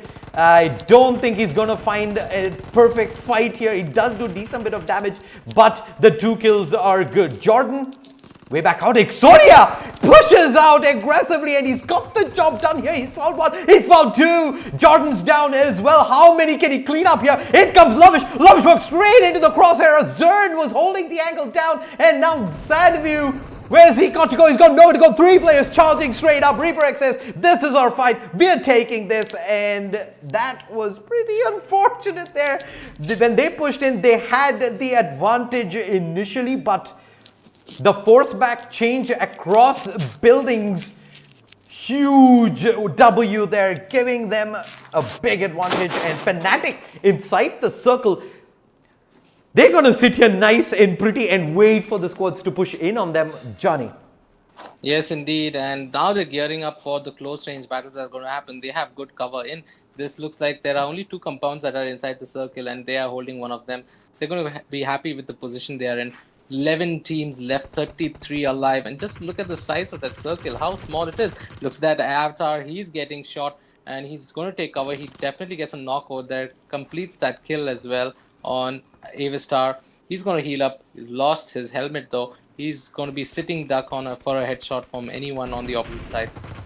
Yep, the pushback across Manu is done for. Wix is soon to be pushed in, as well as Marcos Gaming have come charging through. There is squad number 9 is actually downhill. Wix, will he be able to get into the Dacia and make his way out though? I don't believe there's going to be enough of a window just yet. He's just chilling right there. Surya knows there is someone in this area, in and around. Meanwhile, Fnatic, I believe, are also getting into a fight here as they have 2 players down. It's going to be down to Always as well as Ash to reply back in. Rip has challenged them pretty hard at a timing where I don't think they have enough time to respond back out, get the reses as well. Legend, meanwhile, is down for Rip here. Always, will he get the reposition back out? He's given away his position. They've managed to get the reses onto both the remaining players and the full heals out as well. So Fnatic is back to being 4 strong here as they try and force the issue. Meanwhile, up on top, I believe, towards where Wix was earlier, that fight continues to brew as well as Marcos Gaming as well as INF. A push is getting ready to happen here. INF is just gone charging in, and Manti OP just gets bullets right on his face. The top aggro Cartus has gone huge as well. They've got 2, they've got 3. Marcos Gaming is completely eviscerated off the server in a moment's notice. INF, perfect timing on the push there, catches Marcos Gaming off guard, Johnny. Yes, and Marcos Game is going to be really unhappy with that engagement. They thought they had themselves secured inside the house. Looks like ReaperX are taking good engagement over there. Zern, he's the one who's down. Rip Squad, Karan, he's shooting with the... he's getting few shots in treads. He's quite low. He's going to use that first aid kit. He needs to get the revive onto Atra, but he gets taken down by Exodia. ReaperX look very strong. And... well, let's see what MegaStars are doing. I believe there is a rotate back across from INF. Unfortunate for Ash. He couldn't really find that engagement immediately. But Mega, they've got their eyes on INF there. They're not going to let them move anywhere around. They're just stuck there in the middle of no man's land. And I really love the chances here for Rip Squad. Rip Squad are in a fantastic position. So are Mega. And like I said, like these games are going to be interesting when these teams come up, the early leaders. But however, Fnatic is still in the running, so we can't count Fnatic out. If once Fnatic is, maybe Fnatic is taken down in the 5th position, this could be then easier for Reaper. Well, Reaper is also getting sandwiched up now. Rip Squad is almost pushing in that similar direction as Fnatic has got the better high ground advantage. They're coming in from all directions. The circle's also pushing in, and realistically, there you go, the nade from Max Kosh cleans up onto 2, and now Rip Squad might just be under fire as well. But look at Mega. They've pushed in from behind. I don't believe Risk Squad are aware of this. They finally start pulling the trigger. Always is going big already. There was an airdrop with an AWM, but yeah, I don't. But look at Always. He's pushed up onto Mega. He's got them all pinned in. That's such a tight choke in that area. I don't think they've got a way to circle around, but to take this fight head on against Always. He's keeping them pinned in. Paradox walks out and he uses the opportunity there. Perfect timing of the push, and they're stuck here. They've got nowhere to go, Johnny. They're stuck with that dust here. Mega comes out and he actually makes good work. EXE able to find that opening, and with always down, maybe they've provided just enough distraction for Rip Squad to push in from the other side here. Always is still down. The reses are coming through. But is that in nearly enough time though? Rip Squad has come in hot here. The reses have come off, but the pressure is still on. Karan is going to get rezzed up. Squash gets chugged real low there. He's got some cover with that tree, but the push onto always goes prone. Can he make it happen? No. Always ends up going down, but Paradox, he's taken in a lot of damage as well. EXE needs to force back and heal up, and with the zone pushing in, it is done. It is all down to MegaStars here, who's come in. He's going for the res. I don't think so. Rip Squad realizes that they're sitting in the smoke. They need to make that push. Otherwise, if this heal comes in, it could bite them in the backside, because always, once he heals up, he's someone who's really difficult to take with. Problem is that always would have taken a lot of damage on his vest. Look at the zone pushing in. Red starts to take damage. They have to force the issue. They're charging through. Rip Squad, he's being spotted out by MegaStars, and it's all down to Badshah right now. Is not gonna be able to make it happen. Fnatic pull the chicken dinner out, and what a way to do so. 13 kills overall. Boy, oh boy, that's a big win there, Johnny. That's a big win. Plus, Marcos Gaming dropped out early, so now they're going to basically pull away from Marcos Gaming. But MegaStars are making their way up slowly. They came in third position with 11 kills. So Rip Squad, on the other hand, 6 kills for them in second position. Fourth position is INF. They're going to be happy with that. Reaper X finally making their presence felt today in day number 2. Exodia and company are going to be happy with their 5th position, with a lot of kills coming in for Reaper. There looks like 7 kills. They're going to be happy with that. In 8th position, you have Hail Gods. In 9th position, you have Marcos Gaming. In 10th position, we have Rip, as well as 11th position INS. So quite a big shuffle happening in this game, and it was a very interesting game to watch. But eventually, at the end, Fnatic keeping their calm, getting that revive up, and ending things with a beautiful chicken dinner. Yep, Rip Squad there. There was that small window of opportunity when it was a 2v1, but they decided to play it a bit slow. Not only did the res come out from Fnatic, Rip Squad were backs against the blue zone, and they had to pretty much give up their position, run out into the open and force the issue. Perfect situation for Fnatic to take the chicken dinner. And considering that their closest rivals in Marcos Gaming managed to get only the 3 kills and a 9th position finish, I see Fnatic now take that lead back in the overall standings. I'm Shades here. That is Flash. We'll take a quick break. We'll be back shortly with the scorecard after Vikendi as we prep up for the final map of day 2. It is Erangel. We'll see you folks there.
Technology makes the impossible possible. We can explore new realities and get what we want when we want.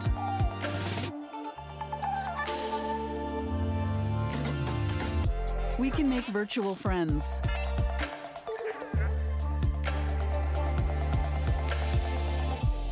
We can stay close from far away and conquer new frontiers. Technology creates opportunities, and we secure technology so that everyone, everywhere can benefit from it. Bring on digital security for a brighter tomorrow. Kaspersky, bring on the future.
It's on map screen. Yeah. All right, ladies and gentlemen, welcome back. We're just waiting on the players to join in towards the final map of the day. I'm Shay Sayer. Joining me is Flash. We've seen a couple of maps earlier today where we saw new teams make their way in to the top and take chicken dinners. Absolutely unexpected results there, but kind of normalcy to an extent has been restored in the last map. Fnatic continued this to and fro, which has been the case since map 1 yesterday. Throughout, we've basically had both Fnatic and Marcos Gaming trading matches one after the other. In one, you see Marcos take the lead, Fnatic pull that back, Marcos retake it back, and now Fnatic has pulled that back again in their favor. So let's go ahead and see how that scorecard looks like at the end of map number 3 on day 2. They're in the lead, and a big one at that, Johnny. That's a good 23-point lead they have on Marcos Gaming now, and the first team to get the second chicken dinner on the board. Rip Squad and Rip Official are now falling behind by quite a wee bit. It was about 10 to 20 points yesterday. Now that difference is close to about 50. What do you think these teams have to change around, Johnny, to switch things up a little and catch up to the front runners? Now, if they have to catch up, they need to take those battles straight up with the leaders.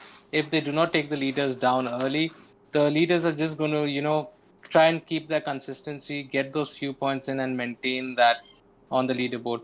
If the teams that are on the bottom half want to make it to the top half, they need to take those early engagements and they need to decide where they want to position themselves. Are they eyeing for the first position, or they're eyeing for maybe they think that right now first, second is is too far for their reach. Maybe try and get into the top 5, because the top 8 earn prizes, right? So in that case, they need to prioritize which position they want to get into. Based on that, they have to pick their fights and their battles. Indeed, man. We're just waiting on a go from the servers, and I believe all players are in, and we're just gonna see how things play out. We're going to go back onto Erangel. This is, of course, something that we've seen players very accustomed to. It is the go-to comfort map for every single one, as the zone. The last time as well, we got a pretty western flight path. No one really interested as much as going into the southern islands, and I think a lot of it is down to the fact that the 2 circles that we've had have been pretty northern circles. The teams who do go all the way south have a lot of distance to make their way back in, and I think unless we get a lot more favorable flight path, I don't think anyone is going to be looking to head in that direction. Yes, indeed. Now, the aggression is going to be the name of the game. If aggression is not there, the teams that are on the top are just going to, break out from the rest of the pack, and it's going to be really difficult to catch up to them. Fnatic already doing so. Even a 20 points lead for Megastar. Yes, it could be one chicken dinner, but it also depends on Fnatic having a bad game. If they don't have that bad game and they're still in the top 3, Marcos Gaming might not be able to catch up to them. So it's all about taking those big guns down early in the map if they want to make a difference in the standing. I mean, at the end of the day, Battle Royale is a game where it is not a fight between 2 squads. It is 16 squads that are in the server. So I think it is also going to affect the fact that some of these squads who are now in the bottom half have pretty much nothing to lose. They're going to go as aggressive as they can to claw their way back into those the top half prize money positions, and while doing so, there's a good chance Fnatic or Marcos Gaming might get caught in the crossfire. We've been talking about these two squads pretty much the whole time. Do not forget there is Rip Squad and Rip Official right behind them. They're right now trading by, if I'm not mistaken, about 50 to 60. 45 points. Yeah, about 50 to 60 points each. But that we've seen even with Hail, one huge chicken dinner, and you've pretty much clawed back more than 70% of that in one single map itself. That being said, we're ready to jump into the action here in the final map of day 2. Johnny, take it away. Yeah, we're looking at the flight path, and it looks like we are coming in from the north. We're moving in from the northwest, going into the southeast. So you're going to see moving in from Severny right up to Miltapau, Novo Reponie. Primos, Quarry, Gatka place is going to be a little out of reach, but Gatka is still okay. When it comes to Primos and Quarry, that's going to be very far. I don't think teams will want to. Looking at the squads that are dropping, looks like Marcos Gaming are moving in towards the southern of Yasnaya Poliana. Squad number 18 going to Yasnaya. Fnatic this time taking a different approach. I don't know if they are again going to go towards Farm and Ferry Pier in between of that towards the Western Bridge. Looks like they're heading in that direction again. BSUD moving towards Gatka. Reaper X moving towards Georgopol. Rip is moving towards Hospital. Squad number 6, that is Alphapack, is moving towards Mansion. Squad number 16, that's Team NewST, is moving towards Milta Power. Squad number 5, MegaStars, going back to their normal place. That's Novo Reponie. And Rip Squad might go to Military Base. I don't know if they would want to take a clash versus Mega, but looks like they will go to Mill Base instead. Circle comes in, and Circle is a completely Western Circle with Primos. Again, it might look like it could be a Gatka ending or it could be a Quarry ending. It's completely going to depend on where the Circle shifts in the second phase. Indeed, man. We're going to jump on over to Mega right now. They've pretty much gone Novo every single time. We saw that in the last match as well. They like to spend their time out here in Novo, quick loot, head back out towards that eastern bridge, scout it out and see if there is maybe anyone who's looking to aggressively defend the bridge, and if not, we see them make that early rotate across into that main island, and I don't see them completely change that up, at least this map around. I see EGxSAD though has dropped western of Razhawk, where we do have Marcos Gaming in the city itself, but EGxSAD are going to hold. Actually, they're just going to, they're just going to take up the buggy and move back farther away. For a second there, I thought they might just head out eastern side and challenge up Marcos Gaming at Razhawk, but it is quite the opposite, Johnny. Yeah, I don't think they would want to take that engagement as of now. They're just going to be at, they're going to be near the water area, and they're going to pick up whatever they can from there. It wouldn't be very wise to try and take that fight as early as them before they even gearing up. So at least they should find a place where they can gear up and then maybe move in to take that fight. It's going to be very interesting to see where Team MYM move in. Looks like Cloak is picking up a vehicle and he is roaming around towards the Yasnaya area. MYM is completely split up. It looks like Belief, Trilok, and Immortal are in 3 different places, but they're all near Yasnaya, towards the southern end of Yasnaya. Yeah, this was Cloak actually dropping so far apart from the rest of the teammates there. So I was pretty surprised that they did go for such a Hail Mary play there, because there were quite a few squads around him. In fact, RSAP were not too far away from the position where he dropped, but he's going to be pretty lucky for the moment to not get gunned down. Marcos Gaming, Ronak, on a very early rotate out of Razak, makes his way past EGxSAD.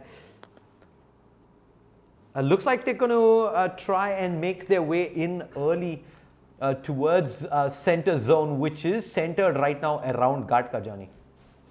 Yes, indeed. And Marcos Gaming Ronak, he is making his way towards Ruins. I'm a little worried whether I would want to make myself more visible towards Ruins or whether I want to be towards Gatka. Because right now, looking at the circle, the way it is positioned, it could be just ending up towards Gatka or towards Quarry. Nevertheless, he is trying to gear up for his team. He has a level 2 vest, level 2 helmet. He has 4 heals. As of now, they have decent amount of loot. Depends on whether they want to go for whether they want to take those fights, because right now they're in second position. I'm sure they will not want to take any unnecessary fights which will jeopardize their second position, because they would want to move from second to first. So they wait for Fnatic to make a mistake. Georgiapol is an area that we haven't gotten to see a lot in the grand finals at all. This was the place where during the minors it was very chaotic. You used to see a lot of squads in fact come down towards containers as well as towards the city as well. You'd see that hill battle breakout time, and again teams aggressively playing to take control of the hill, but that has not seen any play at all so far in the grand finals. Why do you think that is the case? Is that because of the circles that we've been primarily seeing move a lot more towards the Gatka area? It's primarily because of the flight path and then the circle moving in the complete opposite direction. Over and added to that is the area of uncertainty, because this place is a hot drop zone, right? Teams would not want, and it's quite open, so you would not want two teams dropping in the same area and trying and taking that fight early, rather than wasting so much time in taking a fight rather than gearing up. So that's why teams want to avoid this section. And at the moment, Marcos Gaming, they've set up on top of the hill here, just outside of Georgiapol, and you're seeing them take a few long range shots at Rip that is rotating below. I don't think that's gonna land them any kills yet, though. Probably just a few warning shots fired to let the server know, hey, we're here and we're ready to play. But have you seen the difference, Shade, in Erangel? We don't see that much usage of snipers. We see more of the M4s with the 6x being used and the DPs with the 6x, but it's really difficult. I've not seen that many many players opting for the snipers. You'll find the odd mini here and there with the SLR or the SKS, but I'm not seeing the Car 98 being used that much, or the M24. INS, a squad that has pretty much not been shy to take early fights, but they've always ended up towards the middle of the pack in all the matches so far, and that has left them on 57 points right. INS, no, actually, they're sitting at 7.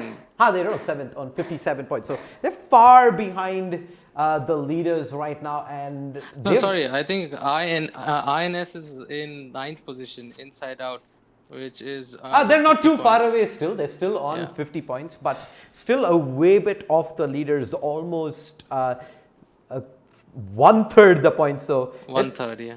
Yeah, let's have a look at Ronak. This is as far of a shot that you can probably take with the DP. He's still going to go for that prayer.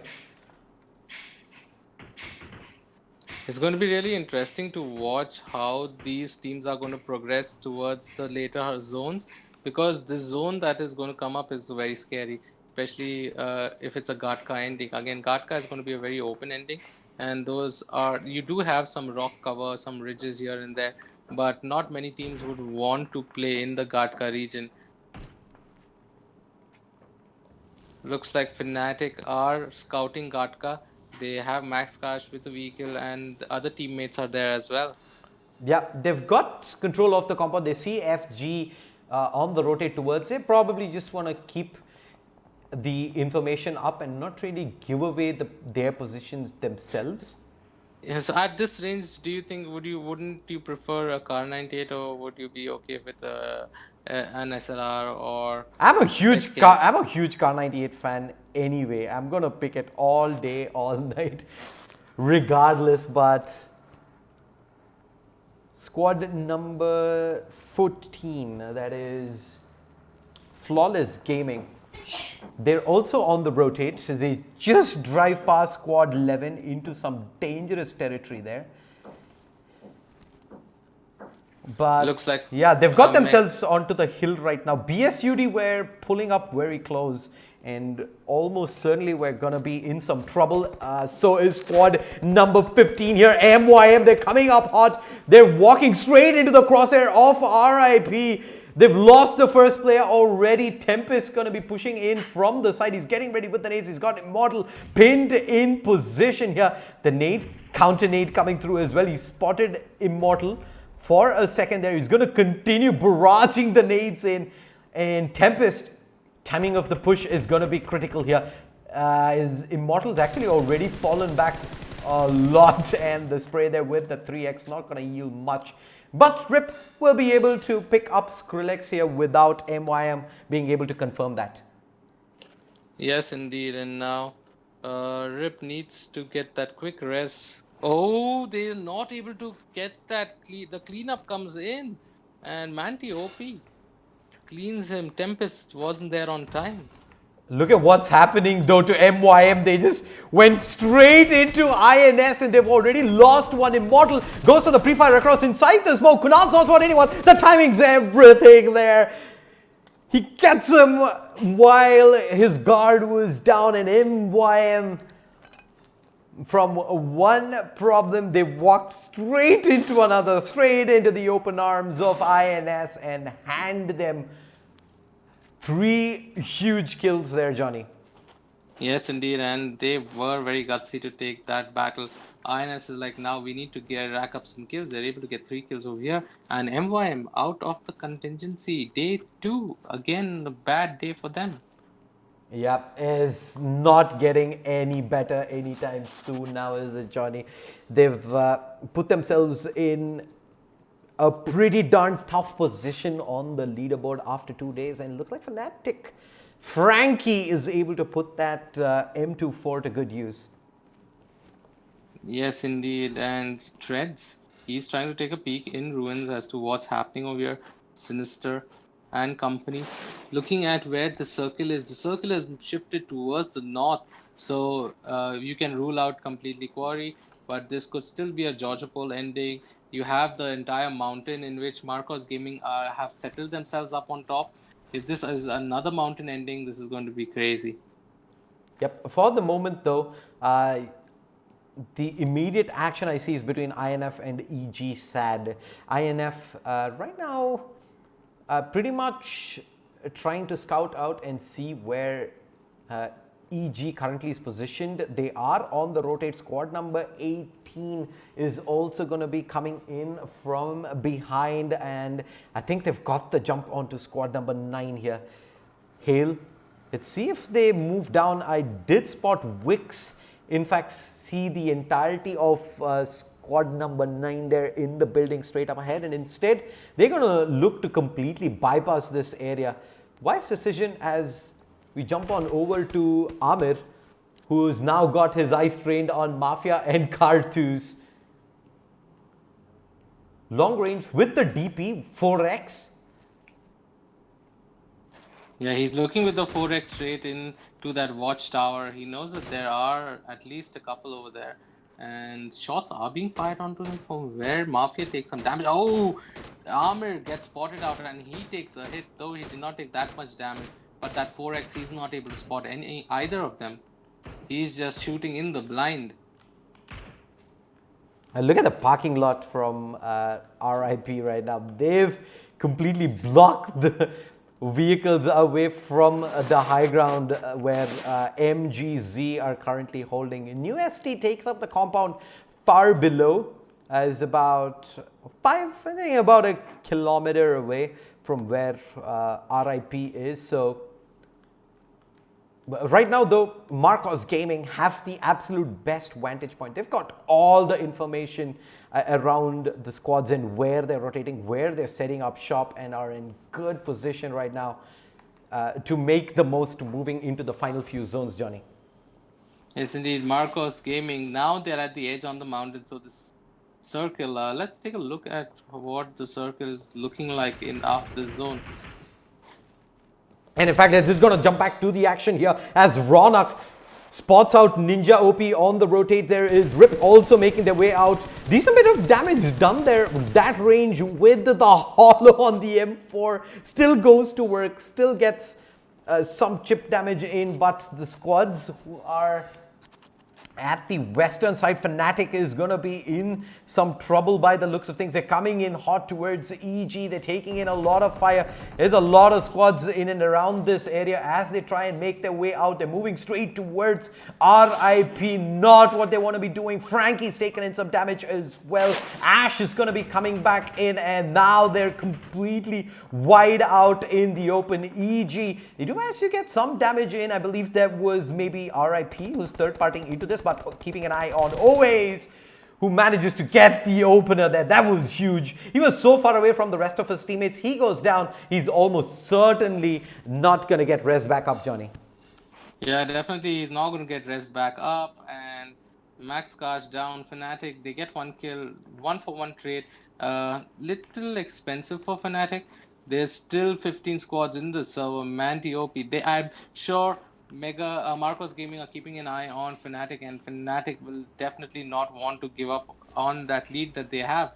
So I don't think a 1-for-1 situation is good for Fnatic, but anyways, they need to make their way out of this. Look at the cluster of teams here right now. There is one remaining player from RIP. That's Tempest. EGxSAD is close by as well. Fnatic trying to play on the back of the river, and INF is holding the bridge on the far side. So it's about 4 squads pretty much in touching distance of each other. As always, just going to go back, secure up the vehicle from any sort of shots that are coming in from INF. You don't really want to lose any sort of vehicles right now. And INF, it does get the knock onto Ash there. Ash, yeah. Ash gets knocked, and that's going to be a little difficult revive because squad number 9 is keeping an eye on them. Squad number 10 is also there, and squad number 8. So it's a 4-way battle for Fnatic. I don't think Fnatic will want to get into an engagement. They just want to get Ash revived and get out of there. Already they have lost 1. They've got only 1 kill.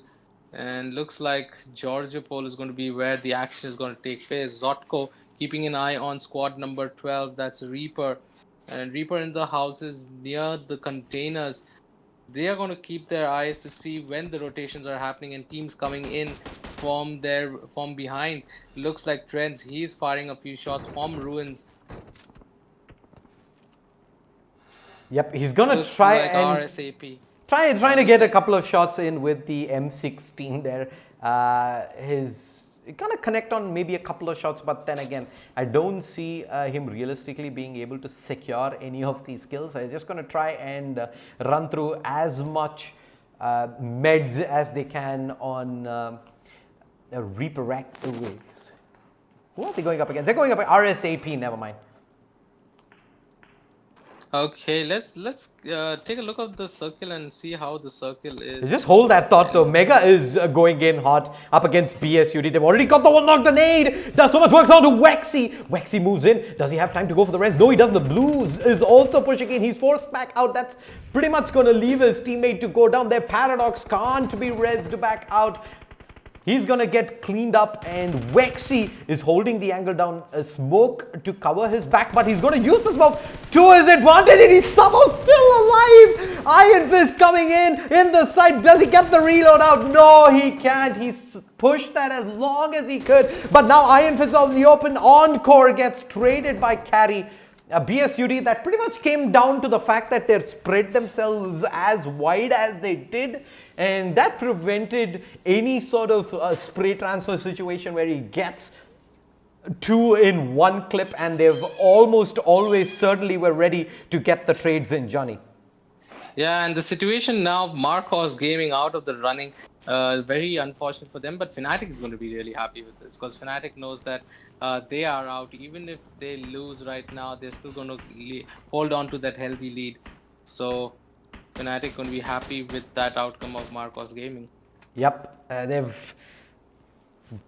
they're right now in a good position to further extend that lead. It is sitting at... Oh yeah, I'm so sorry. That was MegaStars, if I'm not mistaken. Yeah, that was... Yeah, Marcos. Yeah, Marcos is still in the still server. in the server. And Surya is still continuing to go at it. They're the ones who are sitting on the high ground, who are got themselves a good vantage point situation. They've been pretty much sitting here throughout the entirety of the last 5 minutes or so. They've had a clean rein onto squads that are looking to rotate below them. Right now, Deadly, I think it's going to look to commit into this. The smokes are down and counter nades connecting onto Ronak. Scary situation to be in. They dropped two mollies. They had caught in a knock, but they're still not taking that push because they know the team that has... Oh, one more nade that was so close to Ronak. Ronak could have fallen, and they're going to get that revive. They're going to get the heal in. First aid kit being used. Look at that positioning. It is... There are 3 squads over there. Squad number 12, squad number 13, and squad number 17. I'm not sure if squad number 12 knows that squad number 13 is next to them. Yep, they've lost 2 though. The res will come on to Dementi OP. He's got decent bit of cover. The nades coming in. Nope, they don't really connect. Deadly though. Zatko is in a very good position. Is going to try and immediately challenge, but Dementi OP is able to get the full heal off. They're getting into the vehicles. They're getting out. Marcos Gaming. They get out? How? Because they're going to go straight into squad number 12. Looks like they're driving through without any fear. They stop. Squad number 12 very close to them. They are chasing them. Okay, Ronak. 19 seconds on the clock, but they're quite close to the circle. So they have an eye on to squad number 12. And looks like Ronak wants to take this battle.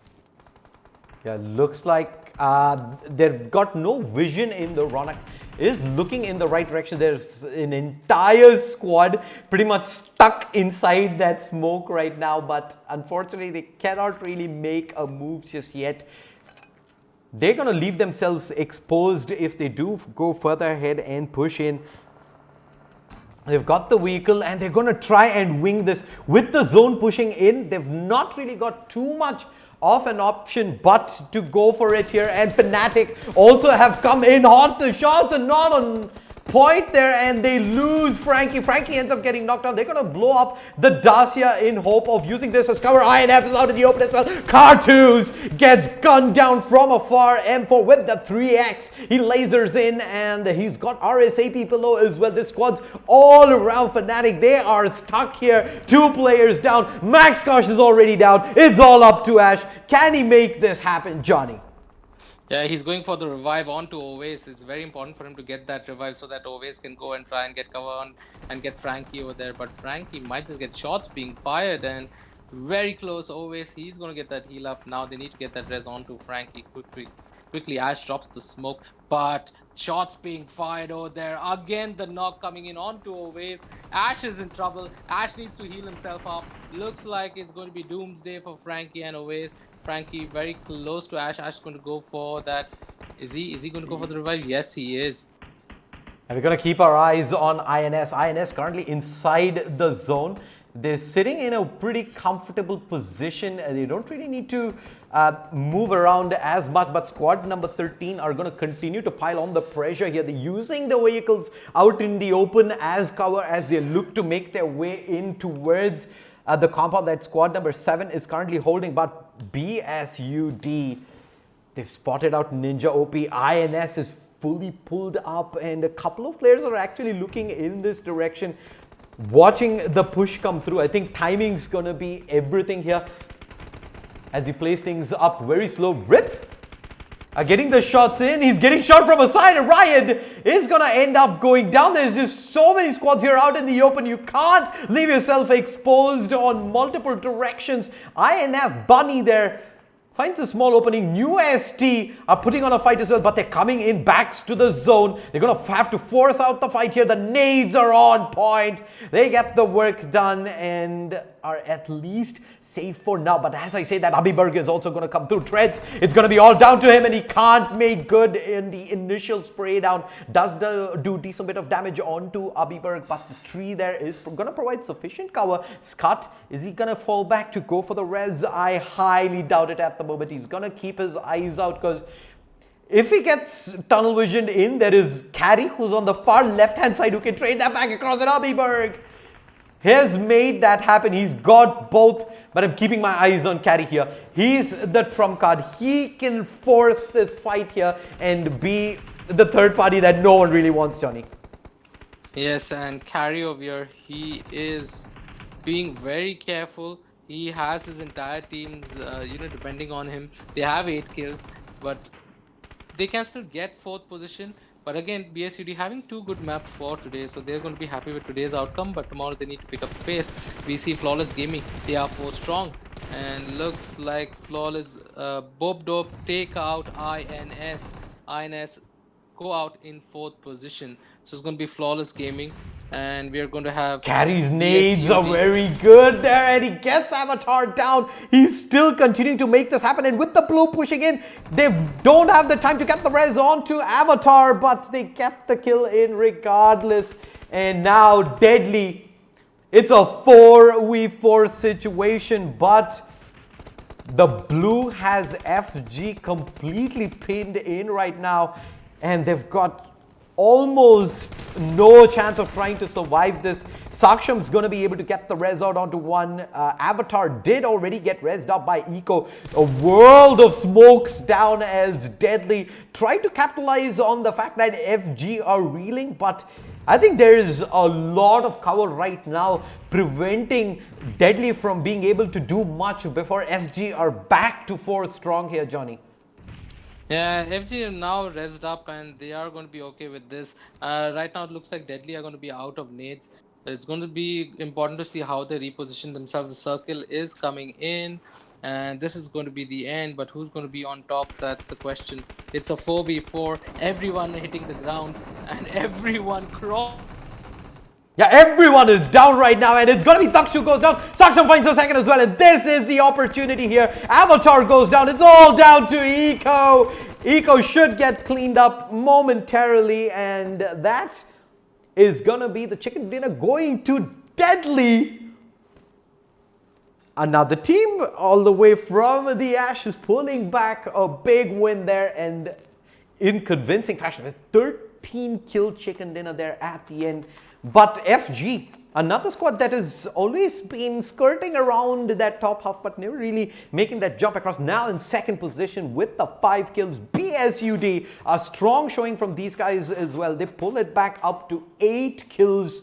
NewST, INS, it's a complete switch around. Looking at the bottom half of the scorecard, RIP squad rather 8th, Fnatic 9th, Marcos Gaming 10th, and RIP official in 12th. That is gonna completely switch around the leaderboard where the leaders are all stuck, and this is the absolute perfect opportunity for the teams who are in the lower half to catch up, Johnny. Yes, indeed, and it's going to be really interesting to see the final scores for day 2. I can't wait to see it. And it has been a very exciting day. Like I said, today has been the day of the underdogs as well. So we've seen some good actions coming in from a lot of teams making progress. We've seen, yes, Fnatic, Marcos Gaming taking a few chicken dinners, but we've also seen some good action from the teams that were in the lower half. And today's a complete different looking scoreboard. So at the end of day 2, we see that there are a few teams who have moved away, moved out. I mean, they've taken the lead, but there are teams that are catching up. I can't wait to see what's going to happen in day 3 and day 4. And with the way that the lower half teams have been able to keep the fight going, even pick up chicken dinners very frequently, I think now, except for the top 2 positions, maybe the rest of the leaderboard is wide open for the taking. 3, 4, 5, 6 positions are all going to see that mix happen as the newer squads now, Deadly getting the chicken dinner, Hail getting the chicken dinner earlier is going to switch things up around. We'll take a quick break. When we're back, we'll have a look at the leaderboard at the end of day 2 and how things have shaped up, so don't go anywhere.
Technology makes the impossible possible. We can explore new realities and get what we want when we want.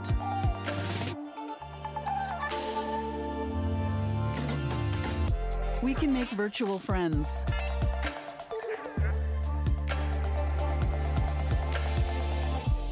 We can stay close from far away and conquer new frontiers.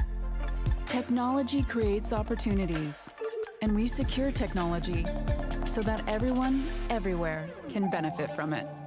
Bring on digital security for a brighter tomorrow. Kaspersky, bring on the future.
All right, we're back at the end of day 2.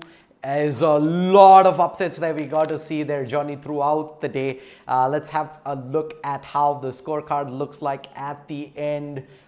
Pretty much at the halfway point of the grand finals. Fnatic leads 138 points, Marcos Gaming 113 points, Rip Squad 93, Rip Official 84, Reaper X 80, Deadly Call Esports have get the first chicken dinner and get to 71, 69 on Infinity Squad and 68 on Inside Out.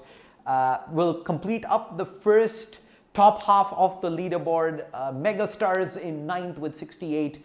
Hail Esports on 10th with 60, 11th Flawless Gaming on 58, BSUD on 57 on 12th, NewST 56 on 13th, Mayhem on 46, EGxSAD on 37, and RS Alpha Pack completing up on 16th position there, Johnny.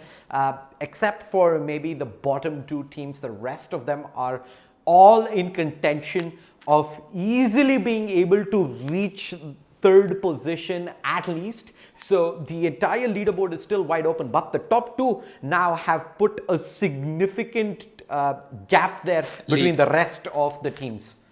Yeah, they definitely have a significant lead, and if the other teams need to get into, if they're aiming for the 1st position and 2nd position, they have to now take fights with them. Day 3, day 4 is going to be very aggressive days for the teams that are on the lower half.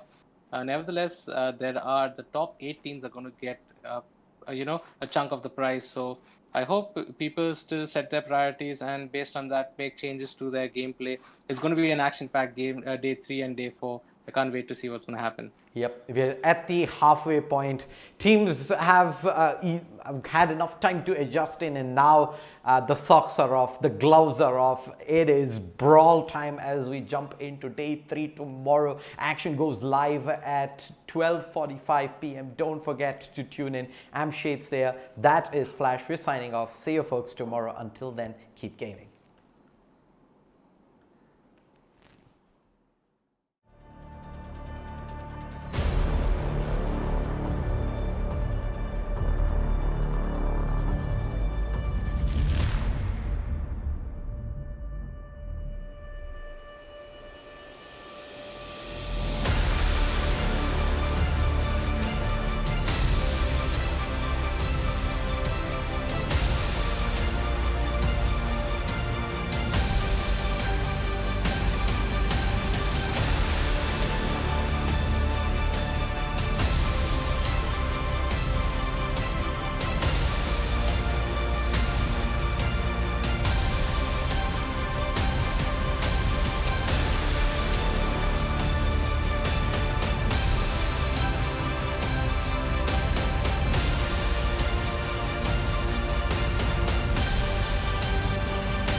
Technology makes the impossible possible.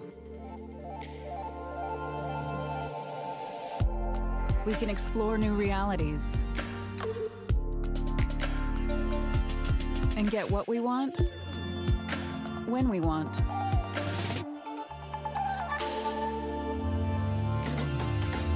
We can make virtual friends.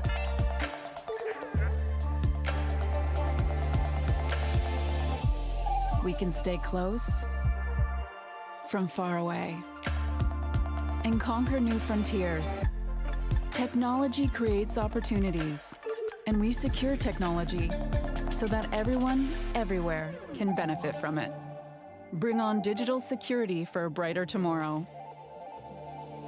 Kaspersky, bring on the future.